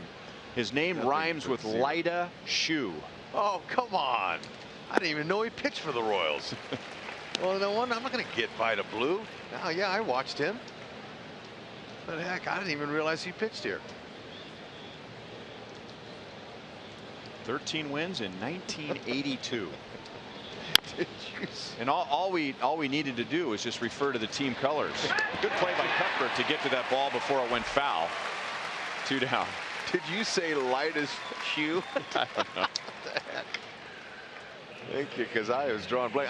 Seriously, I didn't know that Vida pitched. So the Ned Yost story is that Ned went to the old Coliseum. Well, it's still the old Coliseum.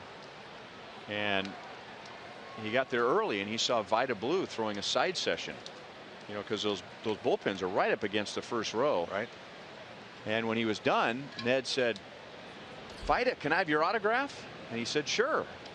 But Ned didn't have anything for him to sign. I think this is going to be a 2-1 game, and it hits the top of the second wall, and Kenny Vargas has his 2nd home run of the series,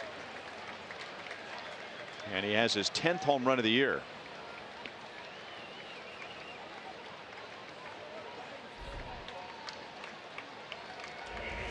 Oh man, you could tell by the sound. That's for sure. He barreled it, and Duffy knew it. Wow. Look at that. Got a little low, but strong guy. Look at him generate that power with his hips. That's where you get the big power.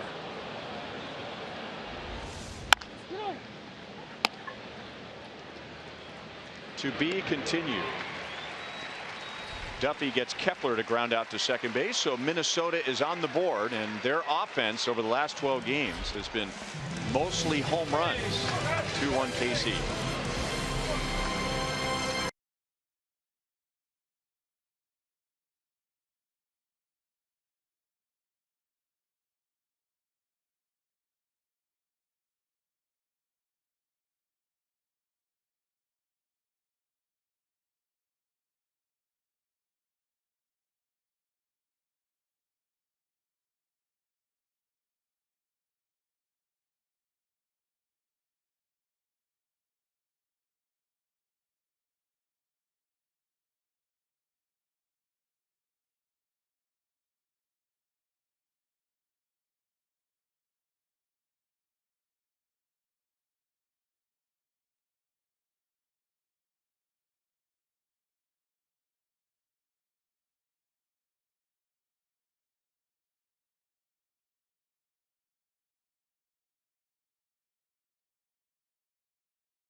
Did he? As a kid at the Coliseum. There are many differences between me and my broadcasting idol Vin Scully. Now, if Vin Scully was telling that story with 2 outs, the game would have stopped until the story was over. But I start the story and Kenny Vargas hits a home run and the next pitch is a ground out to second base. That's okay. So I've got 55 more years to figure that out. But anyway, you got me on pins and needles. So Ned was outside the A's bullpen, and Vida Blue finished up a side session, and Ned said, Vida, can I have your autograph? And he said, sure. But Ned had nothing for him to autograph. But he had a $1 bill. So he pulls out the $1 bill. Paulo Orlando is 3 for 3. Vida Blue signs the $1 bill, and Ned is just proud as could be. He can't wait to go home and show his family and his friends the Vida Blue autograph. But then, as Ned says, it got to about the 7th or 8th inning and he started to get hungry. No, he didn't. And the Coliseum had something called the Colossal Dog, and that's all he could smell as he was watching the A's play. And he spent that Vida Blue dollar to get a Colossal Dog. So there was the end of the Vida Blue autograph. But he said many years after that they met at maybe an alumni event or a clinic, and Vida Blue re-autographed a $1 bill for Ned Yost. That's a great story. And I have no idea why we're talking about Vida Blue in the Oakland Coliseum. But there's the story. Yeah, a good story.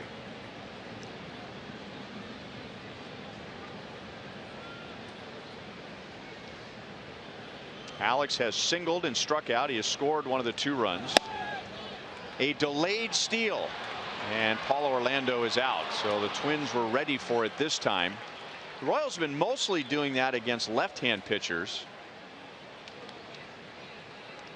And John Ryan Murphy threw that ball to a good spot. Watch his footwork. Murphy, he hopped, put the ball on the perfect side of the bag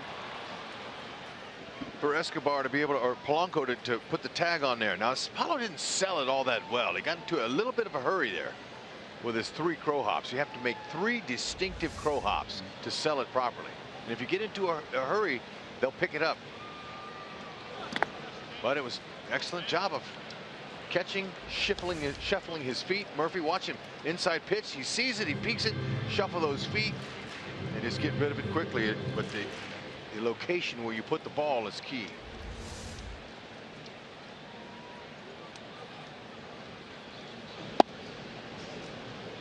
Three and one on Alex. That makes John Ryan Murphy 4 of 12 catching base stealers. Not bad.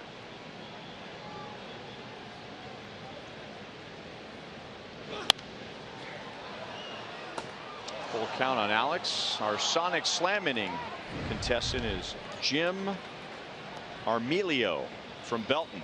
If the Royals hit a home run out of the park in this inning, Jim wins $1,000. If the Royals hit a grand slam out of the park, Jim wins $25 grand from Sonic and the Royals.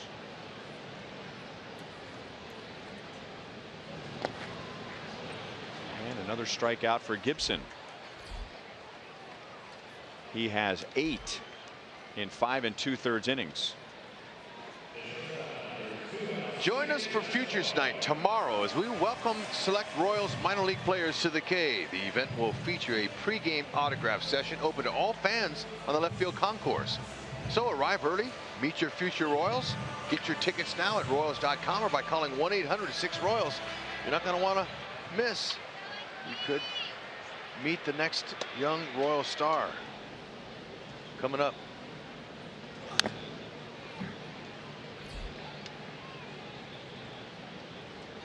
Oh and 1 on Escobar. 1 for 2 with an infield RBI single.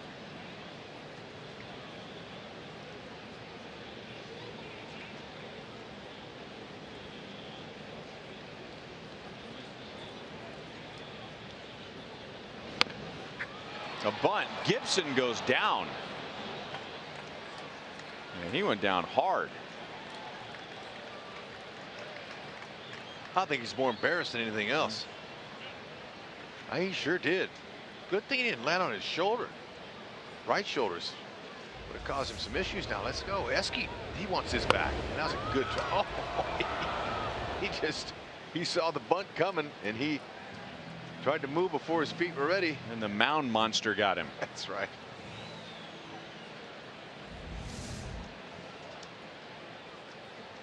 Looking into the Twins dugout, making sure he's all right. He says, I'm fine.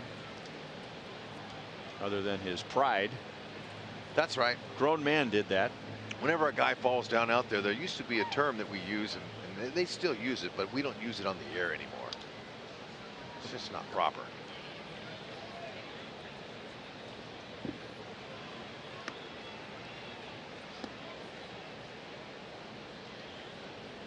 Does it rhyme with light a shoe?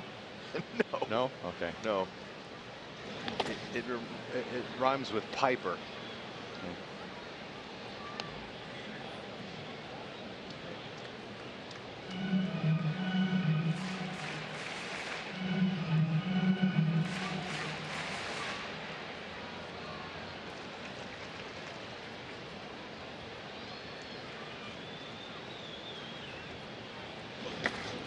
Two and two on Escobar.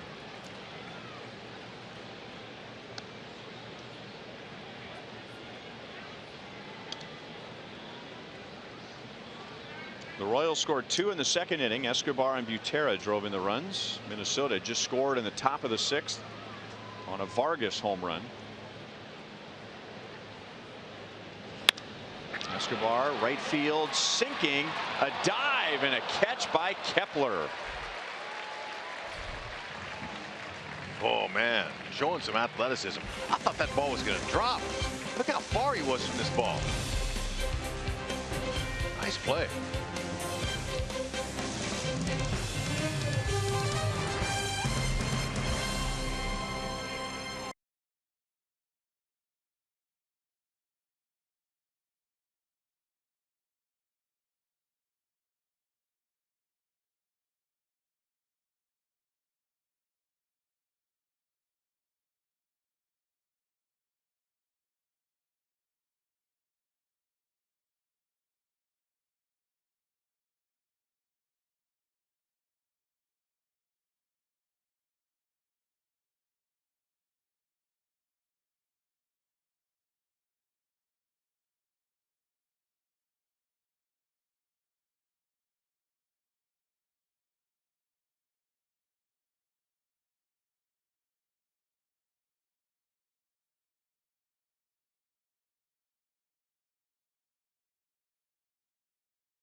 KC won in the 6th for Minnesota. So a well-pitched game. Danny Duffy's given up 1 run, 4 hits. Kyle Gibson 2 runs, 6 hits. Gibson has struck out 8. Eduardo Escobar takes ball 1. He is 0 for 2. One of his outs was a line out and a good play at short by Alcides Escobar. And that one is over Cuthbert and into left field. Eduardo Escobar is 1 for 3.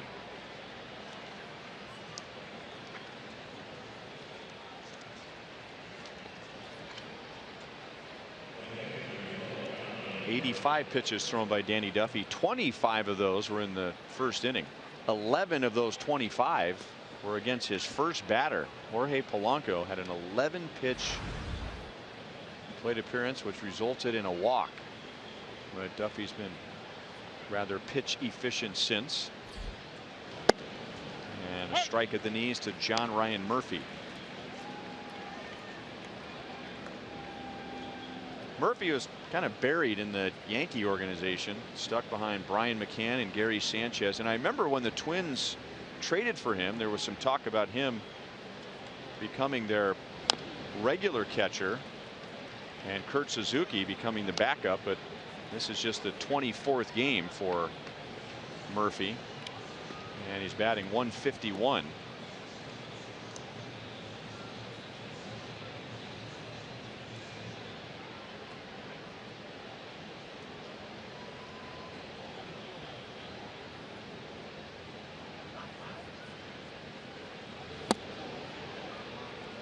Just down and away, 1 ball, 2 strikes.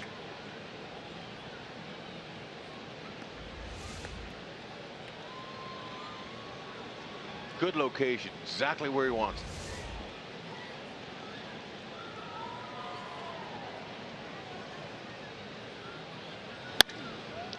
Base hit center field. Minnesota has 2 on and nobody out. Royals fans save big with an exclusive fan appreciation sale this weekend on all Royals fan gear locations within Kauffman Stadium.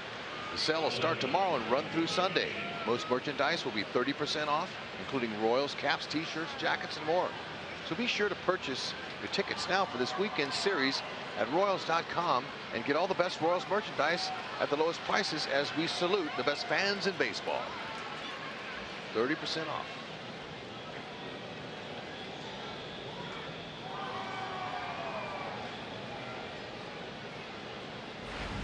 Logan Schaefer had a bunt single in the 5th inning, and he's grounded out to second base. He bunted it right by the mound. Looked like he was trying to drag it to the right side, aiming for the second baseman, but he bunted it right by the mound. But he caught Danny Duffy in a little 360 move to get into a fielding position, and able to roll it right by him. And he got the top half of the ball, so it had top spin and got by him. Well, it's more of a sacrifice attempt, and he takes ball 1.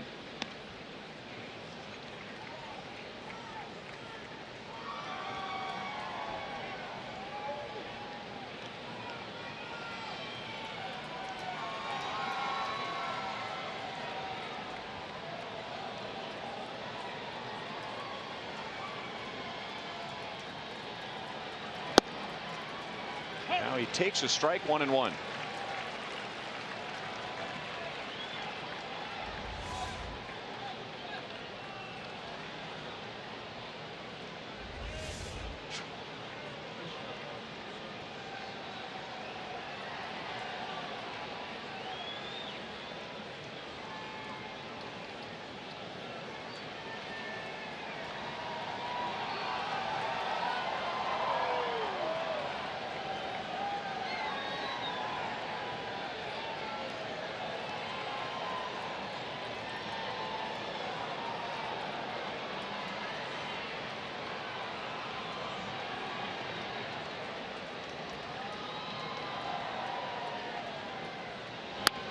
Bunt is down to Cuthbert. Nobody there. So Cuthbert was expecting Escobar to go to third, not to second. And the sacrifice works to put runners at second and third with 1 out. Schaefer does the job. Okay, he's in. Now Escobar, he's close over here. Now there could have been a wheel play on, and that's when the shortstop goes over. And Escobar, he started that way, but then Cuthbert is able to shuffle his feet and get the out for Duffy anyway. So it could have been a little mix-up on the defense there.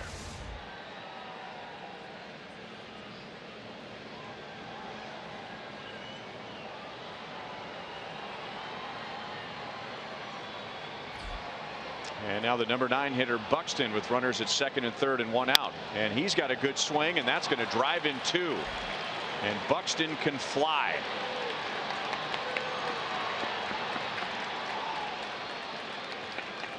A 2-run triple, and Minnesota leads 3-2 in the top of the 7th inning.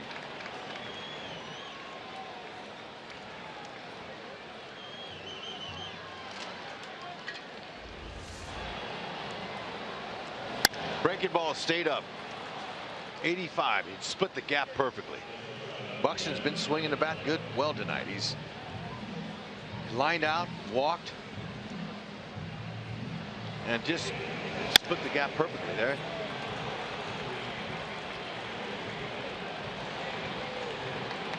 6th triple. And look at those long strides. I think he takes about 10 steps in between the bases.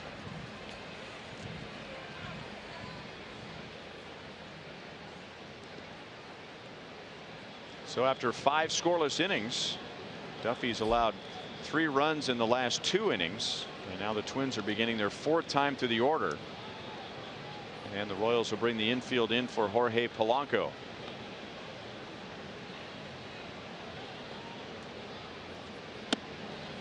Breaking ball for a strike.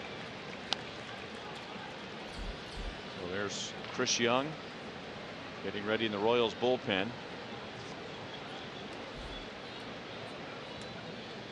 Here's the 95th pitch thrown by Duffy tonight. Nice backhand stop by Butera. 1 ball, 1 strike.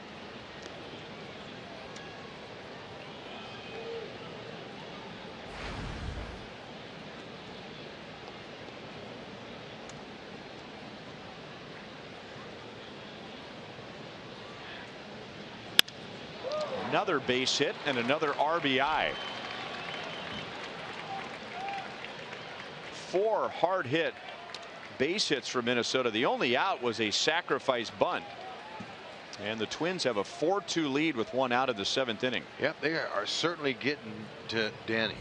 Now they've had several line outs earlier in the game against Duffy, so he's been missing out over the middle of the plate, and they hadn't had much to show for it. But they've been making some contact on him. Good thing I didn't hit him there. That ball was right back at him. That's going to be it for him. And as always, thanking the home plate umpire.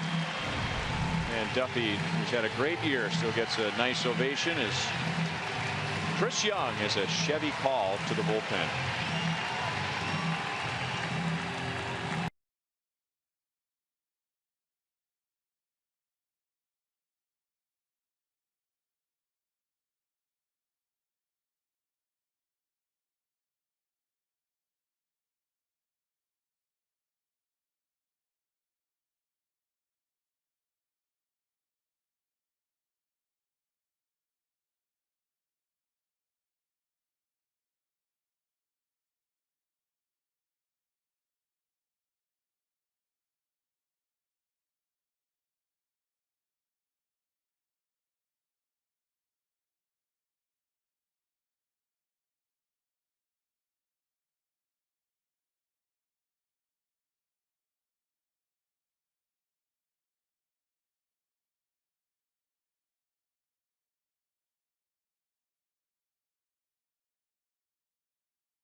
Great night hug. That's a great year hug.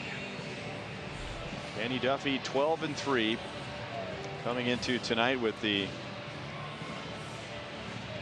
one of the best ERAs in the American League, in the top 10 in strikeouts in the American League, and just a tough night tonight. Well, really just a tough inning. He had allowed just 1 run in the first 6, but now 3 runs in the 7th, and Chris Young comes on to face Robbie Grossman. And Buxton was, or rather Polanco was almost picked off. He was making a move towards second base. Chris Young has quick feet, and he's had a few pickoffs this season. Fastball, slider. This 2-pitch mix. And that hit first base umpire Todd Tishner before making its way to the front of the dugout suite. And now an error on Chris Young, and a runner at second base with 1 out.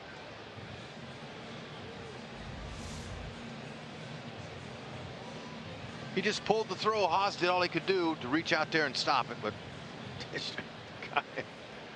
Sorry about that. He got hit. It's okay. Shake it off. Don't rub it. Todd from Garden City, Kansas. Went to Garden City Community College. Now lives in Holcomb, Kansas. He's a homie. Yeah. Got that one on the right calf. Ow.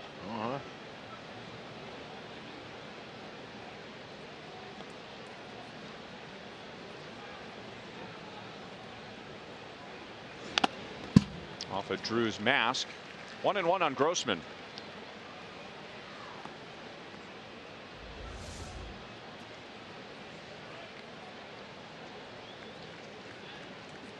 Just off the corner side.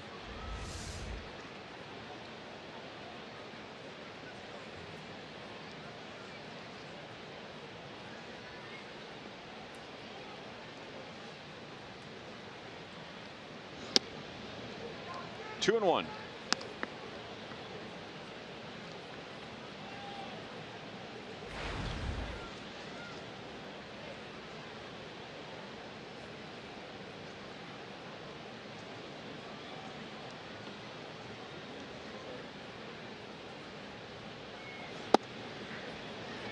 Two balls, two strikes.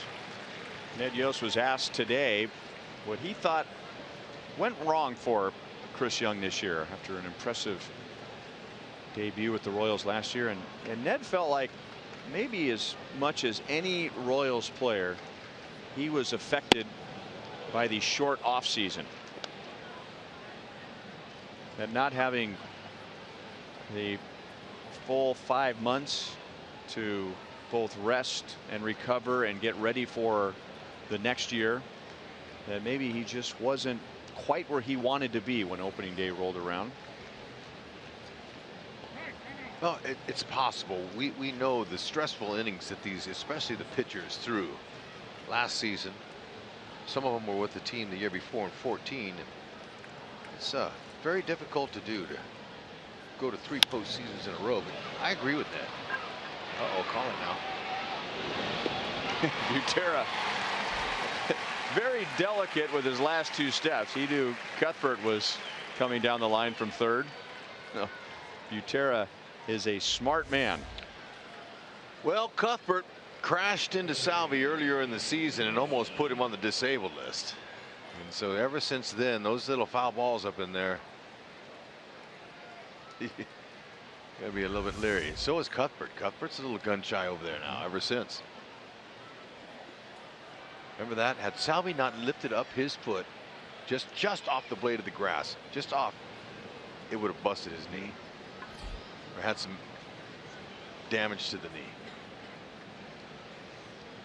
Ended up with a contusion. Slider cut on a miss by Miguel Sano.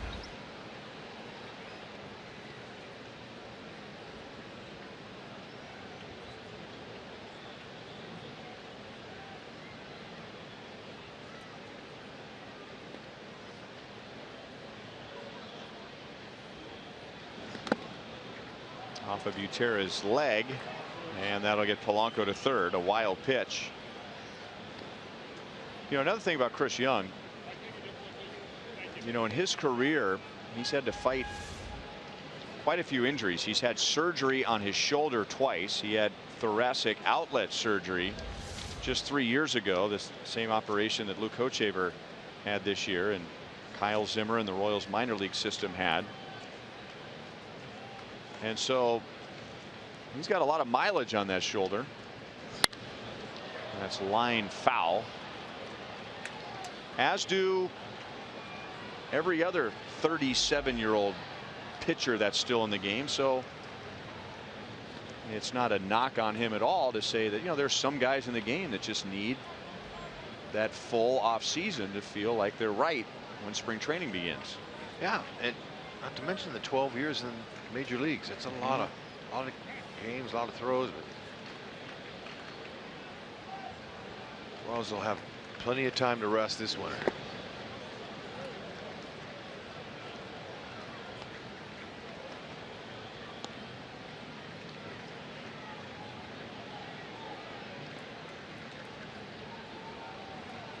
Slugger doing over there? Is he wiping away some tears? Young gets the strikeout of Sano, but Minnesota gets 3 against Danny Duffy in the 7th inning. Stretch time at Kauffman Stadium, and the Royals are down by 2.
Two of the Twins' 3 runs in the top of the 7th with a triple, and then he scored on Polanco's base hit.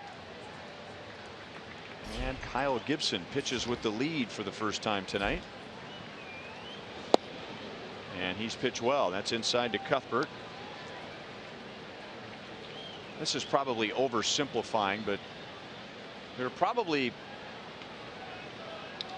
3 categories in describing a pitcher's outing. And now Buxton coming up in center field, and he makes a play. They were good, they were bad, or they were just okay. Yep. There is no just okay for Kyle Gibson. He has 32 career wins. In those wins, Hud, his ERA is 1.35. Ooh, nice. He has 38 losses. In those losses, his ERA is 8.68. That's hard to do. No gray area whatsoever. Well, in order for the Royals to take Danny Duffy off the hook, pick him up here, and have to figure out a way. It's probably not far from being out of this game. They got some action up in their bullpen. They might have to get the pin to win. I'd like to see him pick up Danny Duffy, as he's picked up the Royals offense a lot this year. And the fact that Duffy is the only pitcher to not lose at home. There's a little something on the line there. Ryan O'Rourke and Michael Tonkin.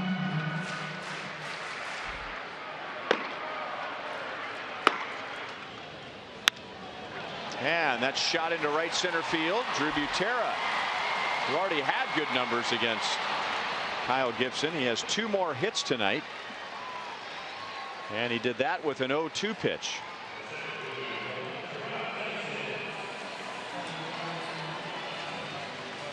So 1 on 1 out, top of the order coming up, and a Mazda game break. Hyun-Soo Kim drives in a run for Baltimore. That was in the top of the 7th inning. That made the score 3-0. Now the Orioles lead 4-0 in the top of the 8th, and Hyun-Soo Kim had a pinch hit 2-run home run in the 9th inning last night against Roberto Osuna, and that knocked the Royals out of the playoffs. The Royals won last night, but so did Baltimore, so that made it mathematically impossible for the Royals to win a wild card spot.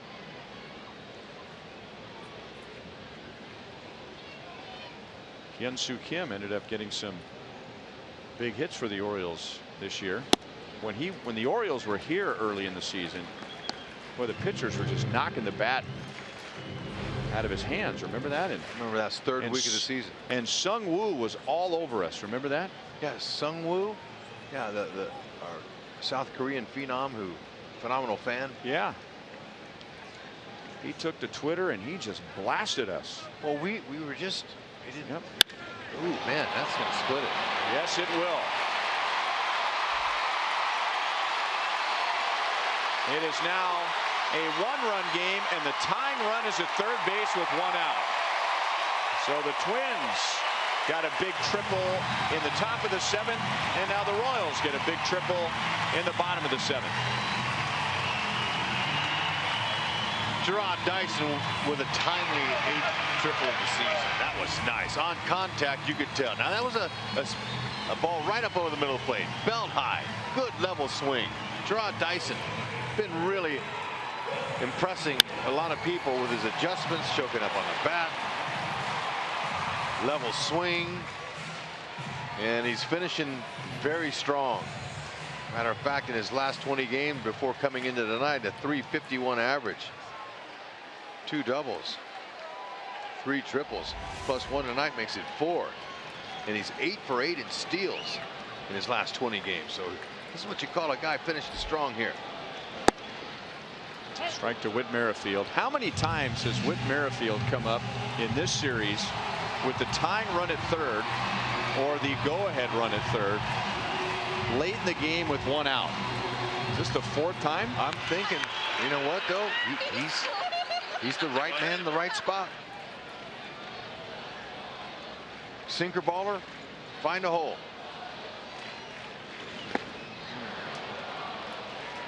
Change up, and it's 0-2.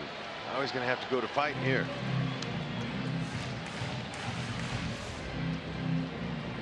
Change up. Catcher John Ryan Murphy doing a nice job there, keeping that ball going to the back of the screen.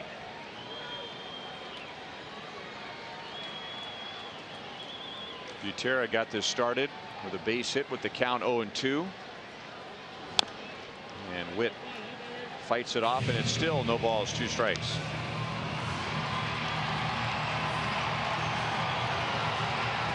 Gibson is not a big strikeout pitcher.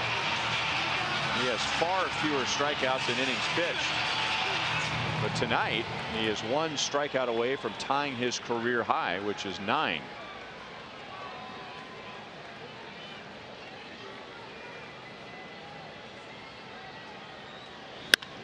Base hit left field. And Whit Merrifield ties the game in the bottom of the 7th inning. So that gives the Royals and their fans a huge lift. And Hud, that has to be an absolute dagger to the heart for the Minnesota Twins. It is, and I was going to say earlier when they took the lead in the 7th with the 3 runs that really the Royals are setting them up for a real heartbreaking loss. I mean, real heartbreaking. Way to pick up Danny Duffy. That is exactly what they wanted. Now, they didn't know if they could do it in the next inning, but they did. Beautiful, short, compact swing. That ball was a knock if the infield was in or back. Clutch hit. Ryan O'Rourke is a Chevy call to the bullpen. He'll get Eric Hosmer when we come back.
Bill.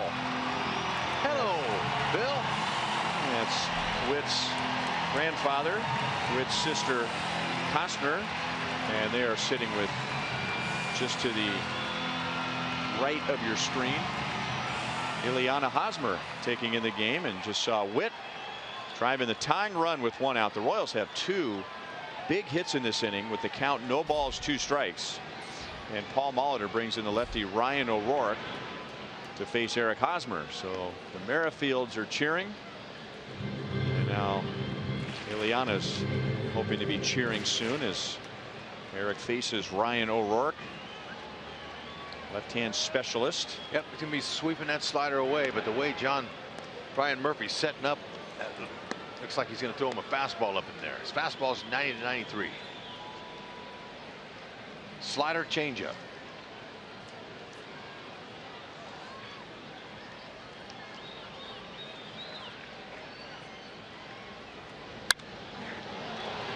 He had a good swing, just didn't make solid contact, and it's 0-1.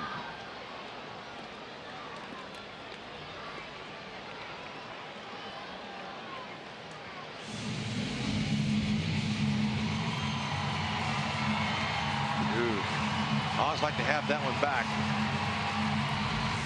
He might get it here. O'Rourke pitched in game 1 on Tuesday. He was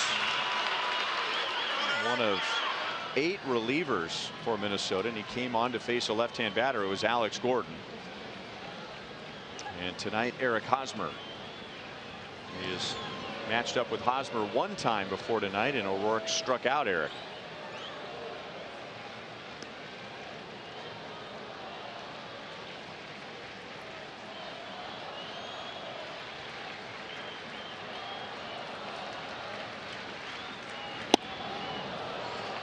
One and one.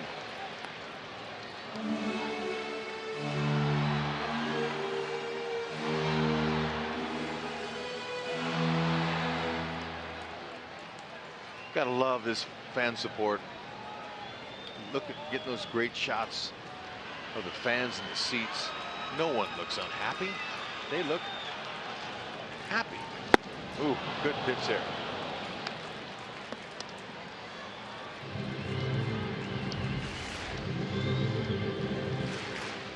Had a lot of break to it. That started out on the inner half, ended up 3 inches off the outside part of the plate.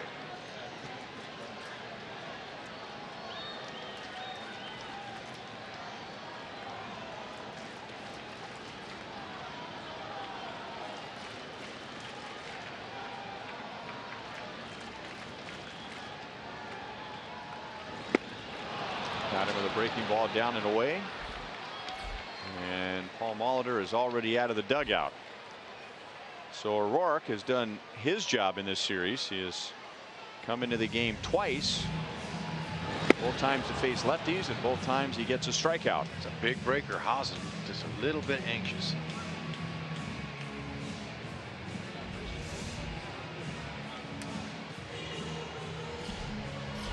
Hunter Dozier is coming up, and Michael Tonkin is coming in.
Royals baseball is brought to you by your local Kansas City area Chevy dealers. Visit for great prices on the all-new 2016 Malibu. By Panera Bread, food as it should be with 24 KC Metro locations. And by Academy Sports and Outdoors. Right stuff, low price every day. Plenty of options. And Paul Molitor, we pointed this out in game one. He has 6 lefties in his bullpen. That's calligraphy done by Don Wakamatsu. Michael Tonkin with Merrifield at first base, 2 outs, and Hunter Dozier at the plate.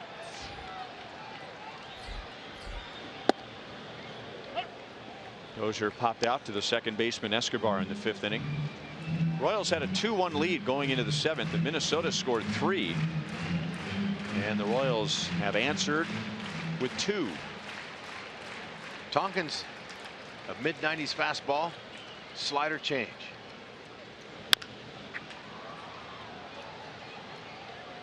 Couple of sliders in a row.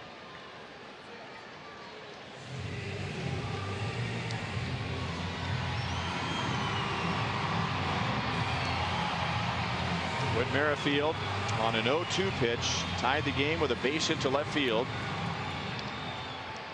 And that was against Kyle Gibson, the last man that Gibson faced. Drew Butera with 1 out was the first base runner in this inning, and he reached on an 0-2 pitch. Dozier takes down and in, 1 ball and 2 strikes.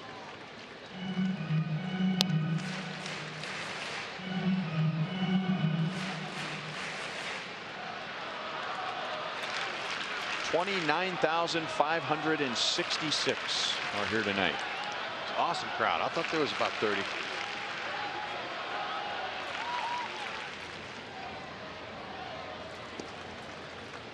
And we understand a rather large walk-up tonight. Nice night, Buck night, last Buck night of the year. Royals going for a sweep. And just under 30,000. Merrifield runs, and that's strike 3. So the inning is over. But Merrifield got the job done. He and Dyson drive in the 2 runs as the Royals tie it in the bottom of the 7th.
And there you have it. Royals took a 2-0 lead into the 6th inning. Minnesota got their first run. Then they took the lead with 3 in the 7th, but the Royals answered immediately. First full inning for Chris Young. He got the final 2 outs of the 7th for Danny Duffy. Whit Merrifield on an 0-2 pitch tied the game with a single to left field against Kyle Gibson, who had 2 opportunities in that 7th inning to tie his career high 9 strikeouts. He had Butera down 0-2. He had Whit down 0-2, and both guys singled. 1-2 on Kenny Vargas. Yep. This game will punch you in the gut at times. Kyle Gibson didn't want to leave, but he had to. Now it's up to Young to hold him down here. Vargas, Kepler, Escobar. Oh man, where's the pitch? 2-2.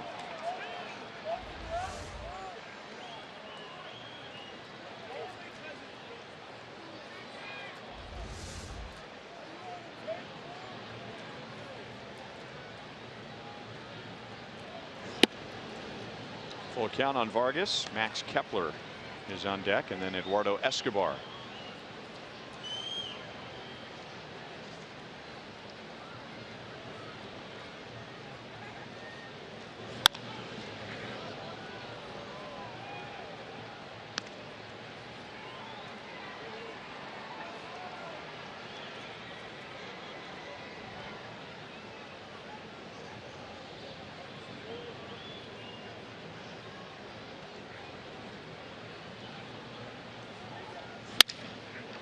Broken bat, easy for Escobar. 1 down. Unforgettable games, undeniable greatness, and unstoppable drama. 2016 postseason begins October 4th. Go to MLB.com/postseason for a full schedule. Look at that. We'll never forget that. That was an amazing day, huh, Rhino? That was so much fun. It was almost hard to process how many people were there. Didn't know what to expect leaving the house that morning. Thought I left early enough, got close to downtown and said, uh-oh, we're in some trouble today. It was amazing, all the people. And just watching that crowd, and then when you got up there, that was a signature moment for you. When you got that Royals chant going with 800,000, however many there were, a million, whatever they were. When you got that chant going, it sounded like just a huge army, and I got goosebumps. I got choked up. That's my claim to fame, I think, is that I got 800,000 people to chant "Let's go Royals." I mean, there are third world dictators who haven't been able to get 800,000 people to chant at a gathering like that. I'm telling you, it was one of your better moments, and you were excited. I loved it. Oh, nice paint. Get that paintbrush out. Strikeout number 2 for Chris Young tonight. All right, Young's hitting his spots. Beautiful, beautiful pitch. Got him looking, and Kepler, you got to go.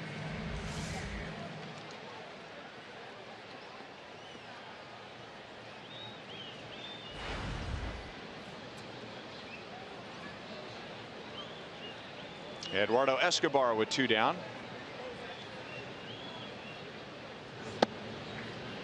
And the slider's in for a strike.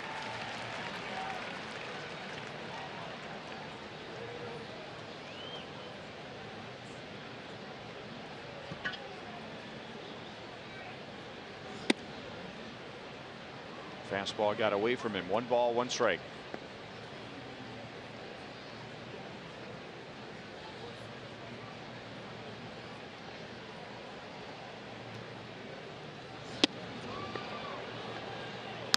You know, not just the gathering around Union Station, but you walked the parade route. I mean, there was 10 people deep on each side of the parade route for over 2 miles. People in trees, in parking garages. I mean, it was unforgettable. Really? Now, Joel and I were narrating the parade. I mean, we were the marshals, so I didn't get a chance to walk around like you guys did. But it was really fun to be able to see all of the excitement, you know, and the parade, everything went great. People were happy. People on balconies, they were on top of roofs, they were hanging from street signs. Yep, it was a unforgettable day.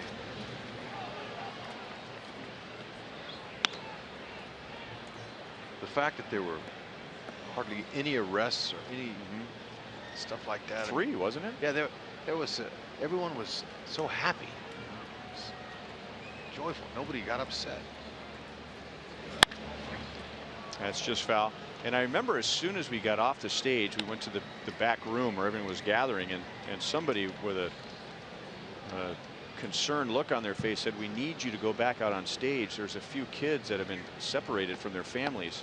And there must have been, gosh, 17 or 18 names, but they had all the kids in Union Station, and we announced the names, and all those kids were reunited with their families, but no one could communicate with a cell phone because everyone was texting and calling and overwhelming the cell phone towers. But yeah, we found out that, you know, there was a great system in place that if there were any children who were separated from their families, they knew exactly where to take them.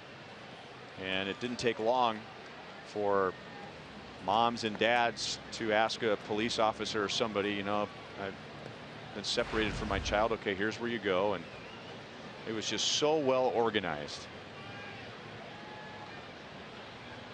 Let's do it again sometime. How about it? Can't wait.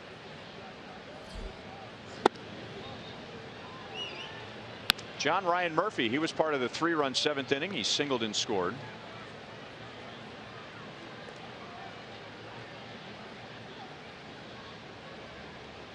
Princeton against Princeton.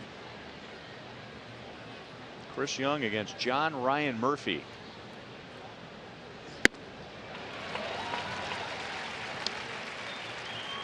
One ball and one strike.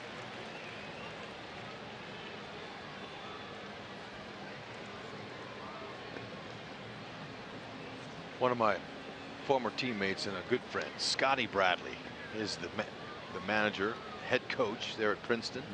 After his career, he got involved there and has a lot of great things to say about Chris Young. Haven't had a chance to talk to him about John Ryan Murphy, but separated by 9 years. Chris Young drafted in 2000, John Ryan Murphy in 2009.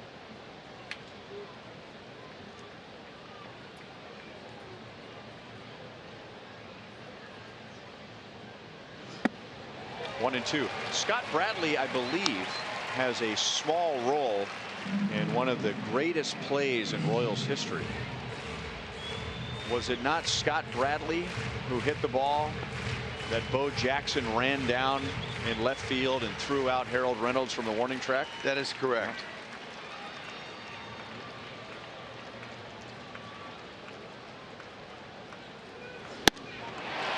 Great spot. Round one goes to Chris Young for Princeton bragging rights. Twins are scoreless in the 8th. In the bottom of the 8th, Paulo Orlando, Alex Gordon, and Alcides Escobar.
Promised you earlier in the game, it's Miller time, brought to you by Miller Lite. Paulo Orlando got it all started. That was not a homer, but it was a nice double. Now he came in tonight hitting over 300 for the first time since September 9th, and he needed some hits to ensure that with just a few games remaining. He didn't get 1, 2, but he's got 3 hits. That's putting his average up now at 306. Paulo driving the bus. Hope it continues. How about a 4-hit night? So the right man to lead off against Michael Tonkin, who recorded the last out of the 7th. Challenged him with a fastball.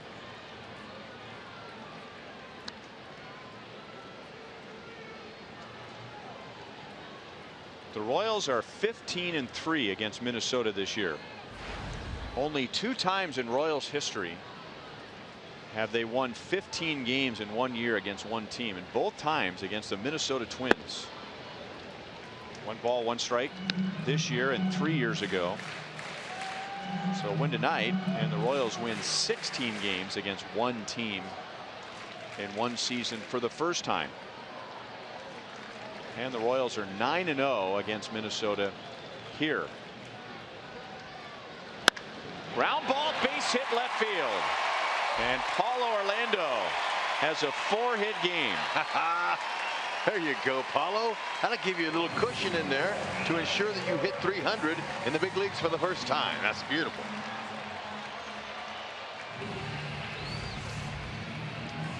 Fastball right down the middle. When you're hot, you're going to find the holes. Last season, Paulo hit 249 in 241 at-bats. This year, he's hitting over 300 with 442 at-bats coming into tonight's game. Twice the playing time, and he's delivered. Ed Yost before the game was talking about a few of the surprises this year, and Paulo was one of them, saying, you know what, I just didn't know he could produce like he's doing with that bat. Man, that is lava hot against the Twins.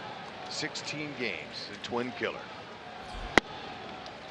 Down and away to Alex. He's 1 for 3. Last Gordo Nation of 2016. Great deal. Fans this year, they got a Charlie Hustle brand t-shirt, and they got an Alex Gordon big head sitting out in the left field corner.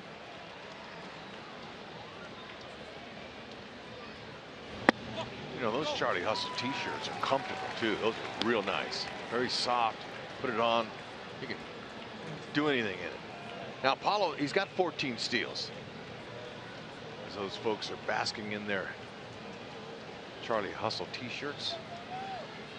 I'd like to get him steal number 15. Let's see if he can get a jump. Doesn't have a big lead. Line caught. Oh, no. And it hit Paulo.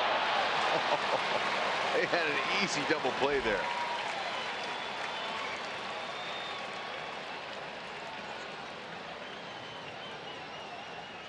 And Eduardo Escobar, if he had a do-over on that, he would have tried to find a better spot than right there at Paulo's back. Hey, how about Paulo's angle back to first base? I don't know if that's just the way he got, but he did not go directly back to the bag. If he goes right back to the bag, there's 2 outs. Well, I think he was trying to get out of the way for the throw. I mean, to make it a little easier throw on him, but I don't think he meant to get in the way of it. But he keeps a inning alive here.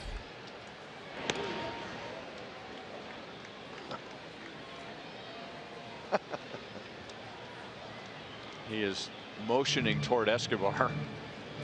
Come on, man. He got thrown out earlier tonight on a delayed steal attempt.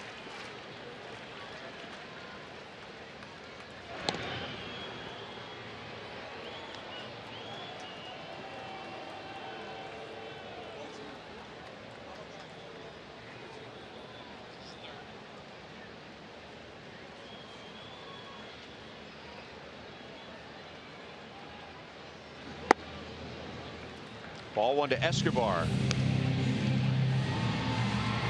He added to his career high with an RBI single in the 2nd inning.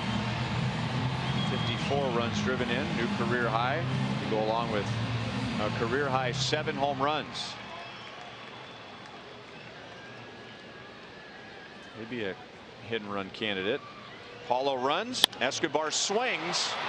And it's into center field. Buxton is there for the out. So that may have been a hit and run. 2 outs.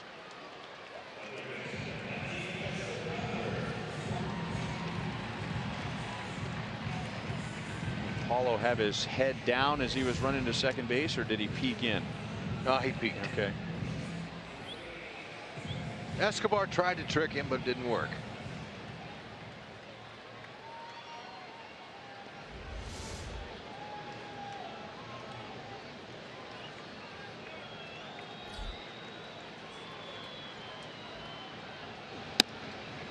Outside to Cuthbert.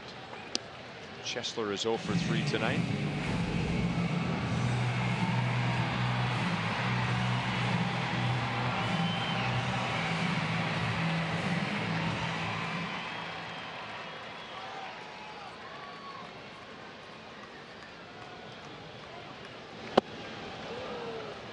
Going for it all. 1 ball, 1 strike.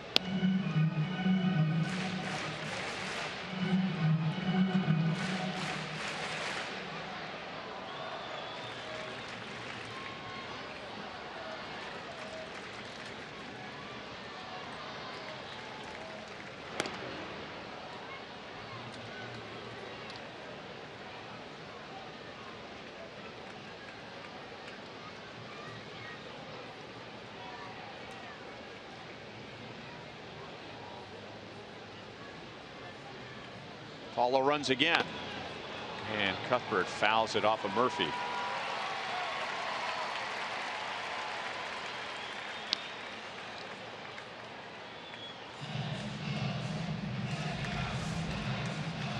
It's too bad. He got a great jump.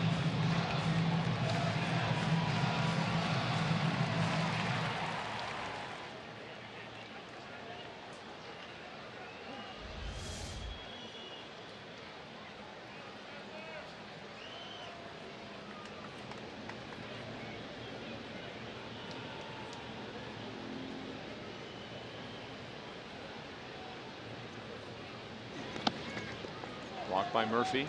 He's had a good night. He has. He looks spry. He's bouncing around back there. He's throwing guys out, getting hits. He's having a good game. Turn that glove the right way there, keeping it right in front of him.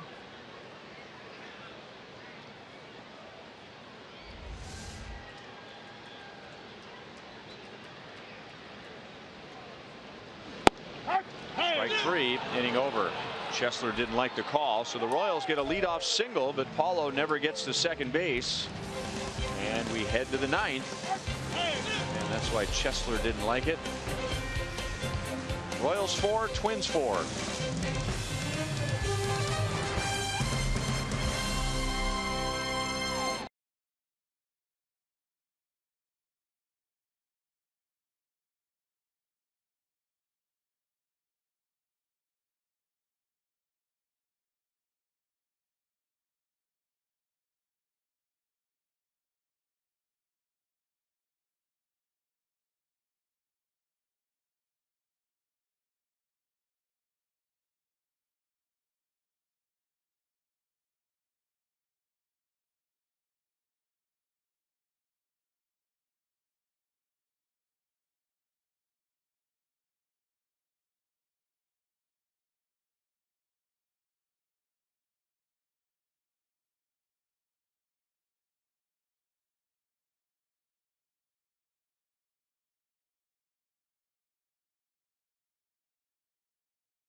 For the 9th inning, Logan Schaefer is going to lead off for Minnesota.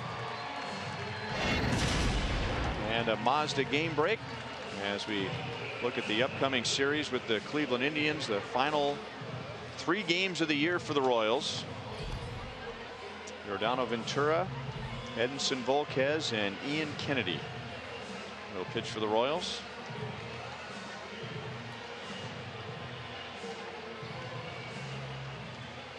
Ventura a chance for his 12th win, and the same for Ian Kennedy. Kelvin Herrera will get Schaefer, then Byron Buxton and Jorge Polanco.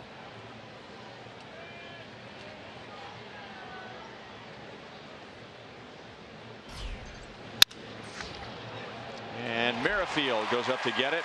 It was a broken bat line drive, wasn't hit very hard, and Merrifield timed his jump. 1 away.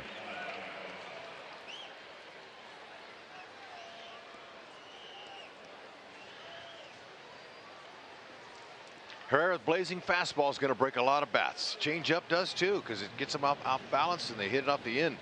And its slider he uses is effective. Wade Davis pitched the first 2 games of the series, so it would appear that he is not available tonight unless an absolute emergency. That's why Herrera is pitching the 9th. And a base hit to left field for Buxton.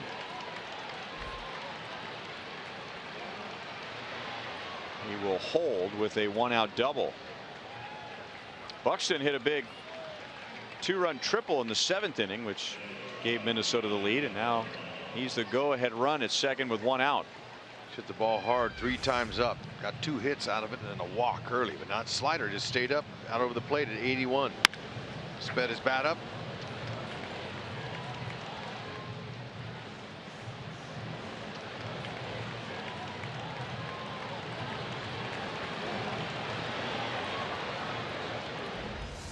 Was thinking 3 all the way, wasn't he? Why not? I like it. I mean, little bobble out there in left field. Yeah. It's easier to slow down and stop at second than it is to try and pick it up when you're already slowing down. That's right. And a credit to Paul Molitor. Dismal season they've had. Those guys are hustling and playing hard, looking for any way to win, which has been tough against the Royals. Jorge Polanco. Throw down to second base. Close. Buxton just got his right hand in there.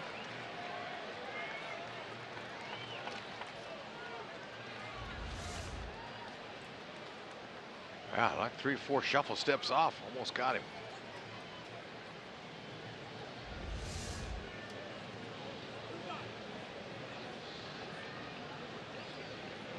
Polanco's driven in a run, and now Butera wants to go out and make sure they're on the same page.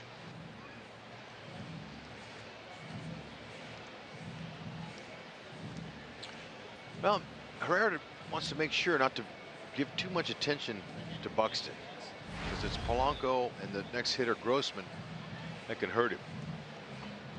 If he steals third, so what? Let him take it. He's pitching with Herrera's strikeout ability. Go get them hitters.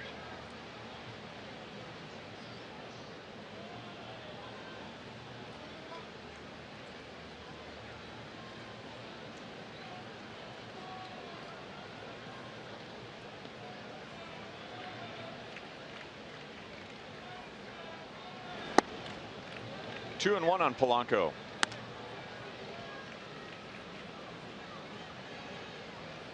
He drove in the 3rd run in Minnesota's 3-run 7th inning, which gave the Twins a 4-2 lead, and the Royals answered in the bottom of the 7th to tie it.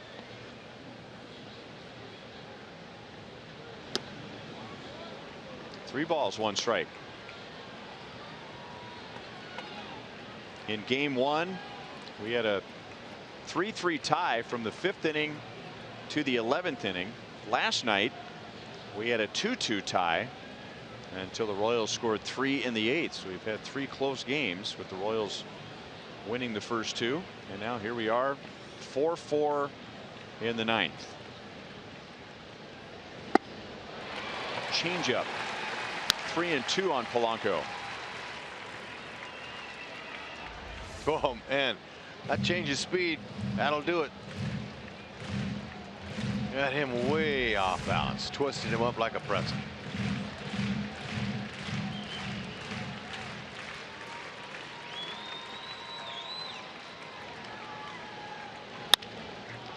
Hosmer. And no play at first. And I don't know if there would have been a play at first. Polanco and Herrera were going to arrive at the bag at the same time, but Hosmer saved a run by keeping that ball out of the outfield. Sure did, and Polanco again pressuring with a base hit.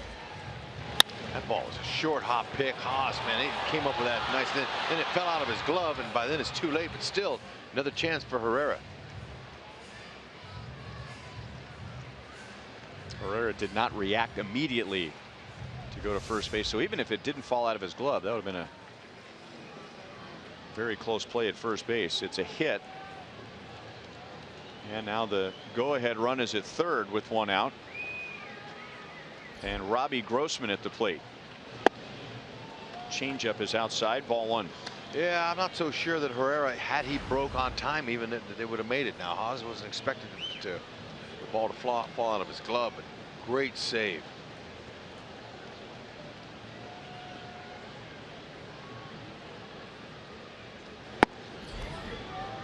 Two and 0.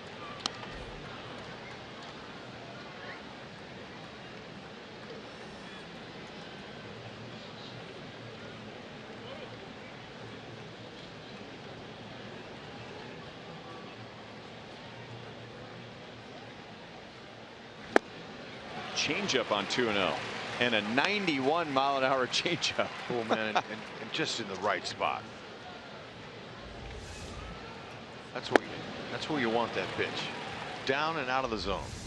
2-0 hitter looking fastball, especially with Herrera with that 97 to 98-mile-an-hour heater. And bunted foul. I would think Herrera would be one of the last guys you'd want to try and bunt against. Very difficult. Looked like he was trying to push it even.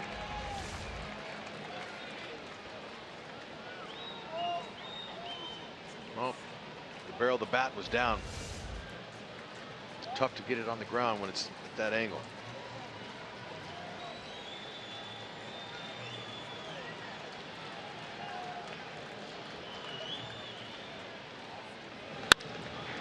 In the air, and that's down for a base hit. Minnesota takes the lead, and a runner going toward third. Polanco. 5-4 Minnesota, and still runners at first and third with one out.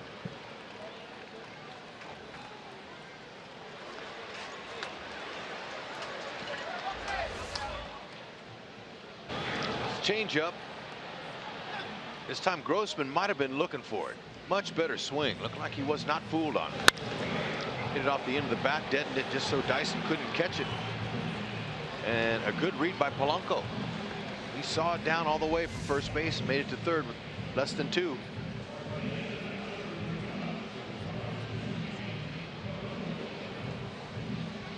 At Bat, the #1 app for live baseball. At Bat brings you baseball wherever you are with news, scores, statcasts, live game video highlights, bilingual access, and much more. Plus, subscribe to the At Bat Premium to get the MLB.com TV of the day, radio broadcasts, enhanced game day features, and more. Blackouts and other restrictions apply. Download MLB.com At Bat for your favorite devices now.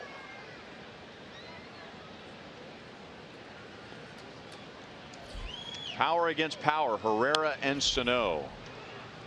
And they matched up in game one on Tuesday night. Herrera struck him out. Sano is 0 for 4 with a strikeout tonight. And his strikeout tonight was his 173rd, which is by far a Twins franchise record. Ground ball, base hit, and Minnesota has 2 in the 9th inning.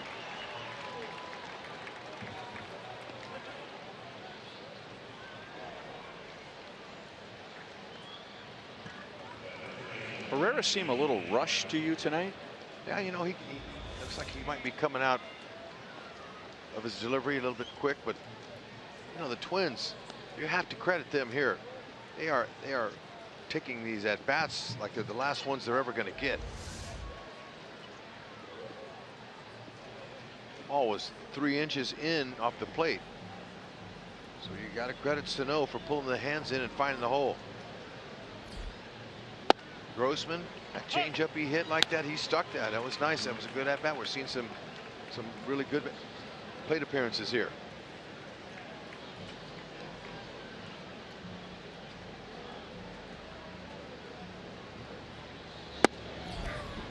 And 0-2 on Vargas.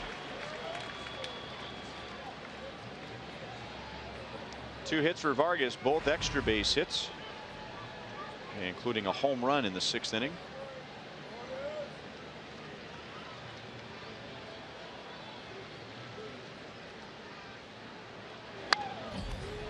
Still 0-2.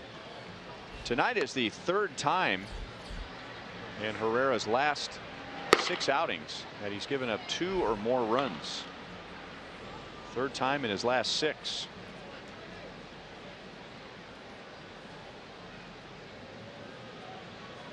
This will be his 20th pitch of the inning with only 1 out.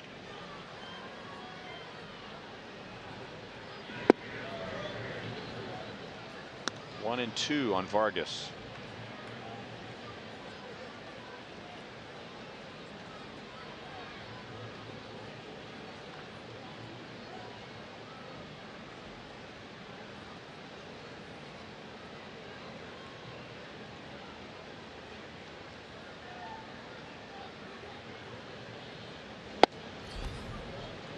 Two and 2.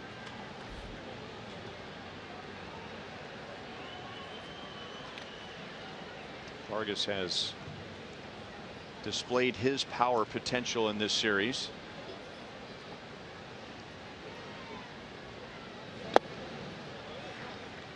Two years ago, he had one of the best starts in Major League history. In the first month of his big league career, he had 38 hits and 24 RBIs. That was the most since Joe DiMaggio in 1936. But last year, he not only got sent to AAA, but then AA. Herrera strikes him out, got him with a changeup, and now 2 down. Well, he's a talented switch hitter. I'd expect him to be a big leaguer full time next season. Good spot.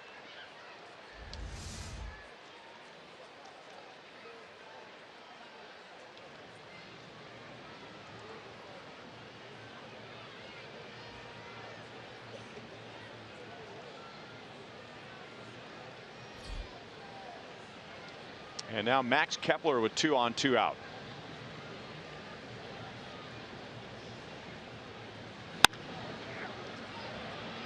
Cuthbert out and dives. Did he get it? Nope. They're going to say he didn't make the catch. And Chesler does not argue. Great effort. Landed on the baseball. Yeah, that was a tough catch. You don't see too many guys using 2 hands like he's going to catch a football in the end of the end zone. That's what it looked like. But he wanted to make sure it stayed in, but it didn't. Maybe he got winded.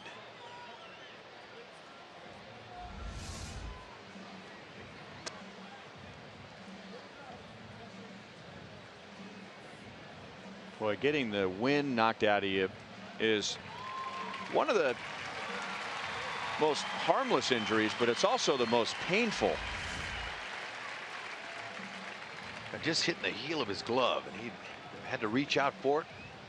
Landed right on his belly. It is. Remember the first time you got the wind knocked out of you? I mean, I thought I was going to die, you know, and then 5 minutes later, you know, back in the game like it didn't happen.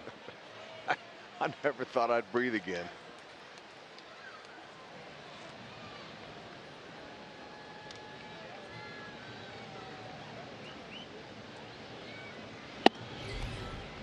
One and 1 on Kepler. 25 pitches for Herrera.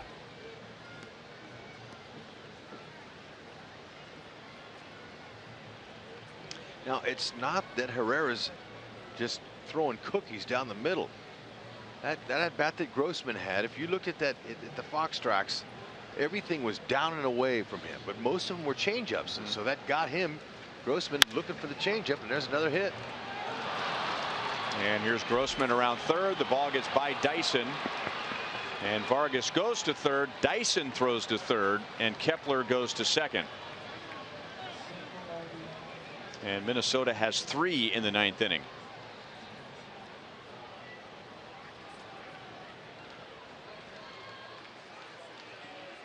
So it's a base hit, an RBI, and then an error on Dyson.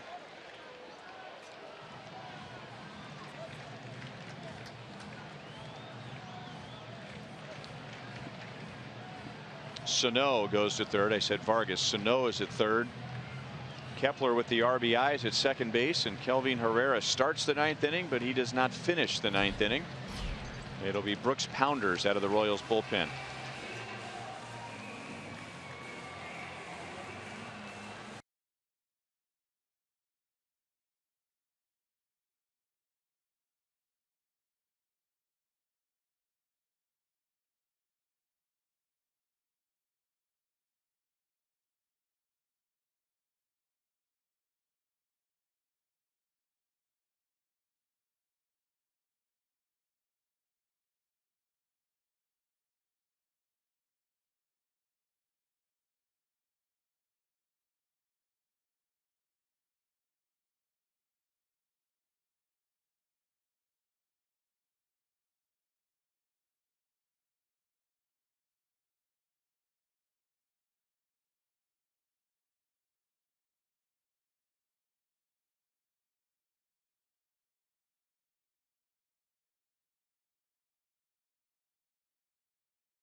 Ball is brought to you by the Missouri Lottery. Every ticket you play gives back to schools across Missouri, so play it forward with the Missouri Lottery. By Menards. Save big money at Menards on all your home improvement needs. And by your Midwest Ford dealers. Visit us at your MidwestFordDealers.com.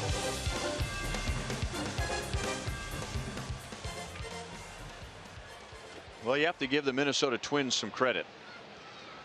They have never won at Kauffman Stadium this year, and this is their 10th try. The Royals are 15-3 against the Twins this year, and they had a 2-run lead going into the bottom of the 7th inning. The Royals immediately tied it, and man, I thought that was a dagger that they would not be able to overcome. And against one of the best relievers in the American League, they've come up with 3 runs in the 9th inning, and now Brooks Pounders with runners at second and third and 2 out, trying to get Eduardo Escobar. Yeah, you know, they put it on the Royals, especially Herrera. That's rare that you see him not complete an inning.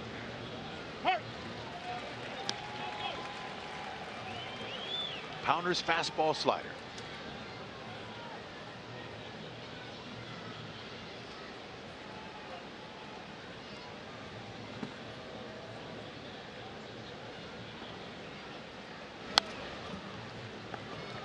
One and 2 on Escobar. Brandon Kinsler warms up for the bottom of the 9th inning. And the Royals have Butera, Dyson, and Merrifield scheduled to hit.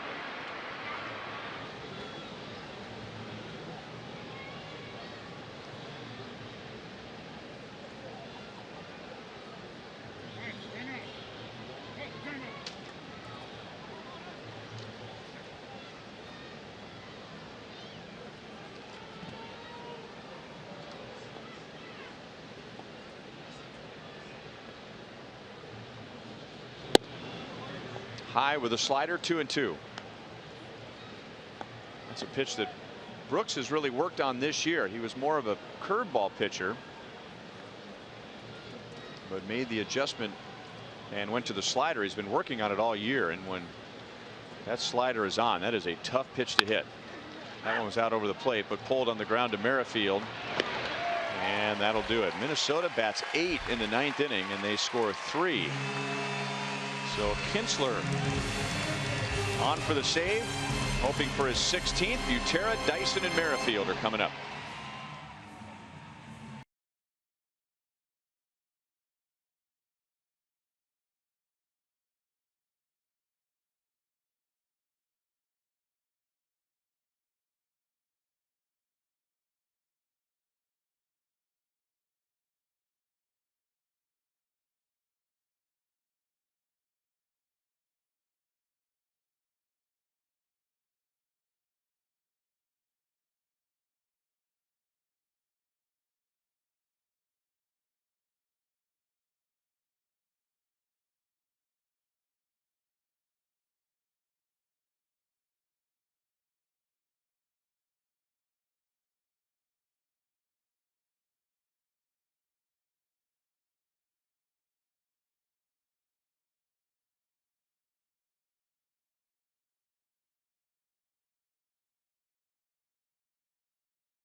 Three runs in the 9th for the Minnesota Twins, and I'm with you, Hud. I think that Robbie Grossman base hit was the one that really got the Twins going. After trying to bunt a 2-1 fastball against Herrera, he turned in our ram drive of the game on a 2-2 pitch. Yeah, you know, that's a changeup. It's on the outer half. He stayed with it, stuck it with a runner at third base, and a good read by Polanco there. The first base runner got the job done.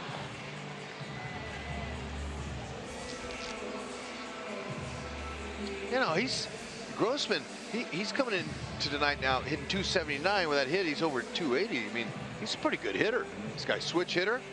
I was impressed by him early in the season with some of his at-bats. Now his defense is another story. Brandon Kinsler, 15 out of 18 in save opportunities.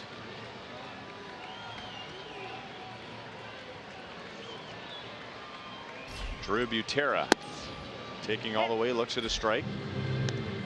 Drew's 2 out of 3 tonight with a run scored and an RBI. Kinsler, fastball slider.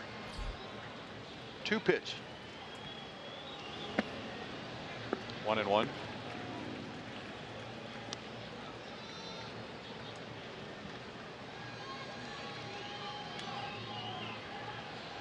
Drew Butera sitting at 274 is average, 113 at bats. That's a good year for a backup catcher. Over the outside, 1-2. Not to mention the 14 of his 29 hits this season are for extra bases. 10 doubles, 4 homers. It's a career high in home runs for him.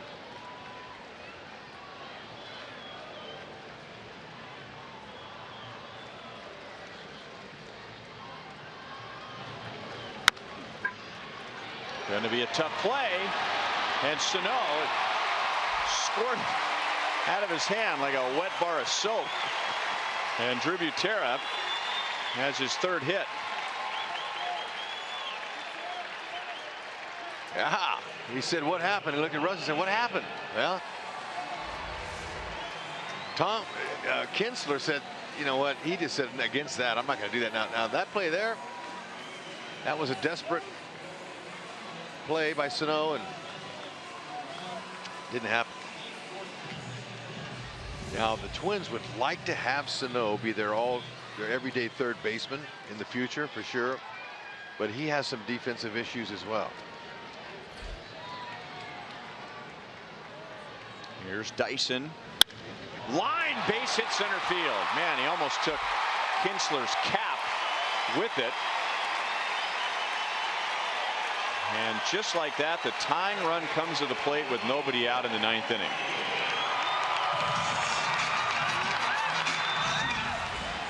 Watch your lips.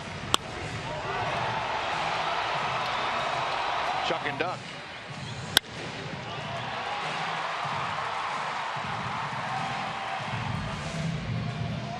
Paul Molitor's team got off to an awful start, and they've never recovered. The Twins started the year 0-9, franchise worst, and that included blowing 9 of the first 12 save opportunities.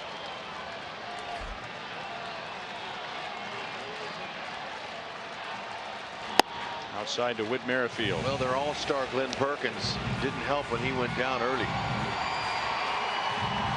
Then they turn to Kevin Gibson, and he blew 4 of 11 save opportunities and eventually was released.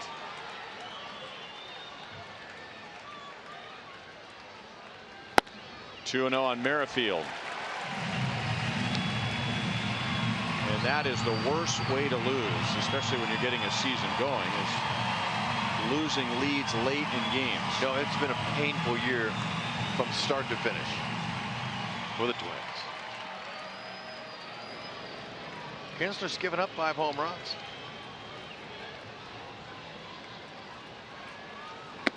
Three 3-0. And he's 1 pitch away from bringing Eric Hosmer to the plate with the bases loaded and nobody out. Wouldn't that be the ultimate heartbreak for the Twins? He walks him and Haas gets a hold of one. Ileana, calm, cool, and collected as always. Maybe saying a little prayer. Very sweet. She is.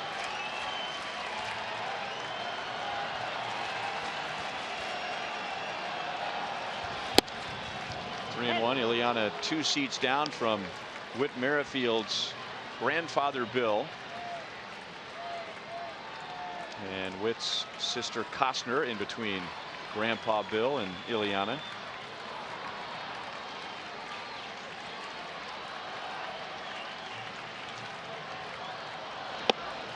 Bases loaded, nobody out.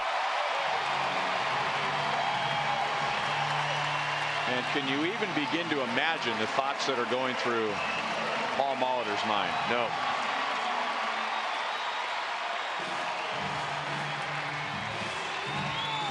So fastball, slider, and the looks of Kinsler, you know, if he comes in there at all, he's got to be real careful with his location, because Haas, he's due.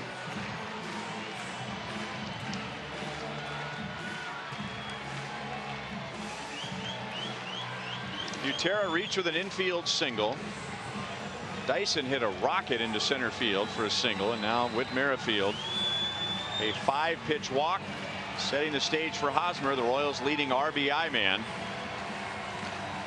Kinsler has a little chat with Neil Allen, the Twins pitching coach.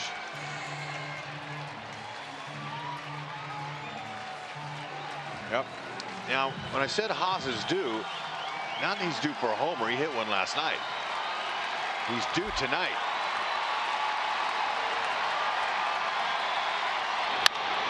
On the ground, and the Twins get a double play. That was the first pitch Hosmer had ever seen from Brandon Kinsler. He had never faced him before.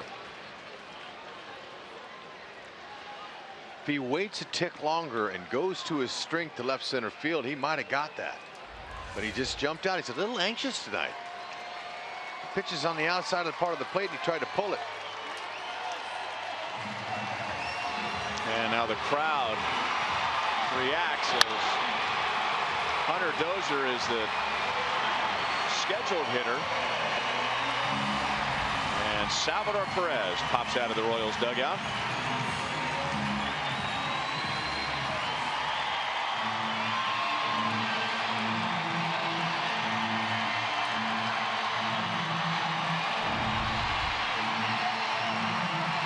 now. Salvi had some success pinch hitting, 4 for 9, couple of doubles.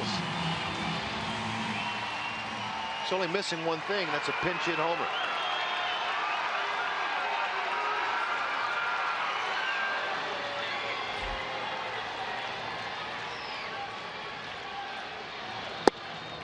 Taking a strike. Now Salvi has seen Kinsler before. He hasn't seen much of him.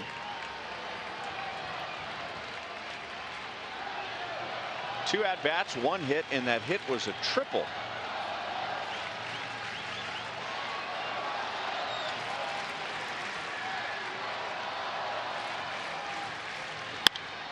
And there's a base hit. 1-run game. Salvi comes out of the dugout with his bat, and now Terrence Gore comes out of the dugout with a couple of rockets attached to his shoes. And you got a red-hot Royal stepping to the plate. 4 for 4 is Paulo Orlando with Gore to score. Coming in, Salvi just looking out over the plate, trying to get on base, not getting a run. Kinsler saying, "Oh, making my manager a little bit nervous here." Crowd, you're into it.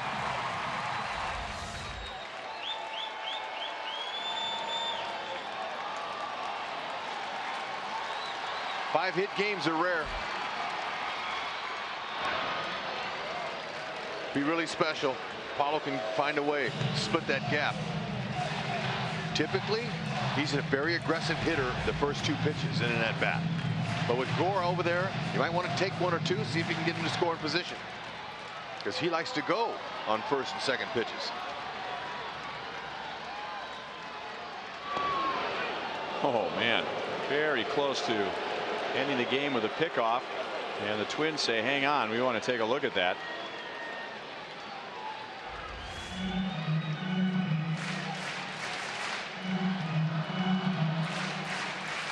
Todd Tishner right there to make the call, and the Twins are going to challenge. Why not? Yep. What has he got to lose?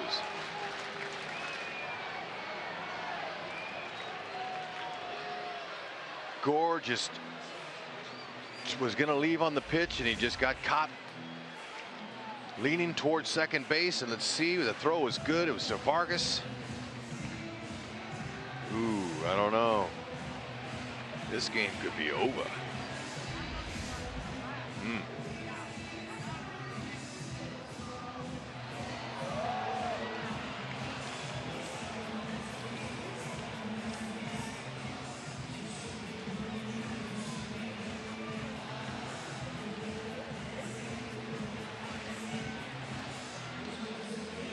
Well, from the Royals' point of view, it appears Vargas makes contact right here, but can you prove without a doubt that Gore is not making contact with the base?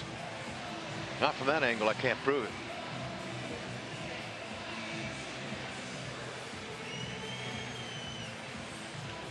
It has to be clear and convincing that Vargas was making contact with Gore before Gore touched the base. This puts a lot of pressure on the umpire in New York, and the game is over. Yep. Paul Molitor got him a win at the cage. And the Minnesota Twins, they earned it. They beat one of the best relievers in baseball. 7-6. And Molly only needs 1 spoonful of antacid tonight. That's right.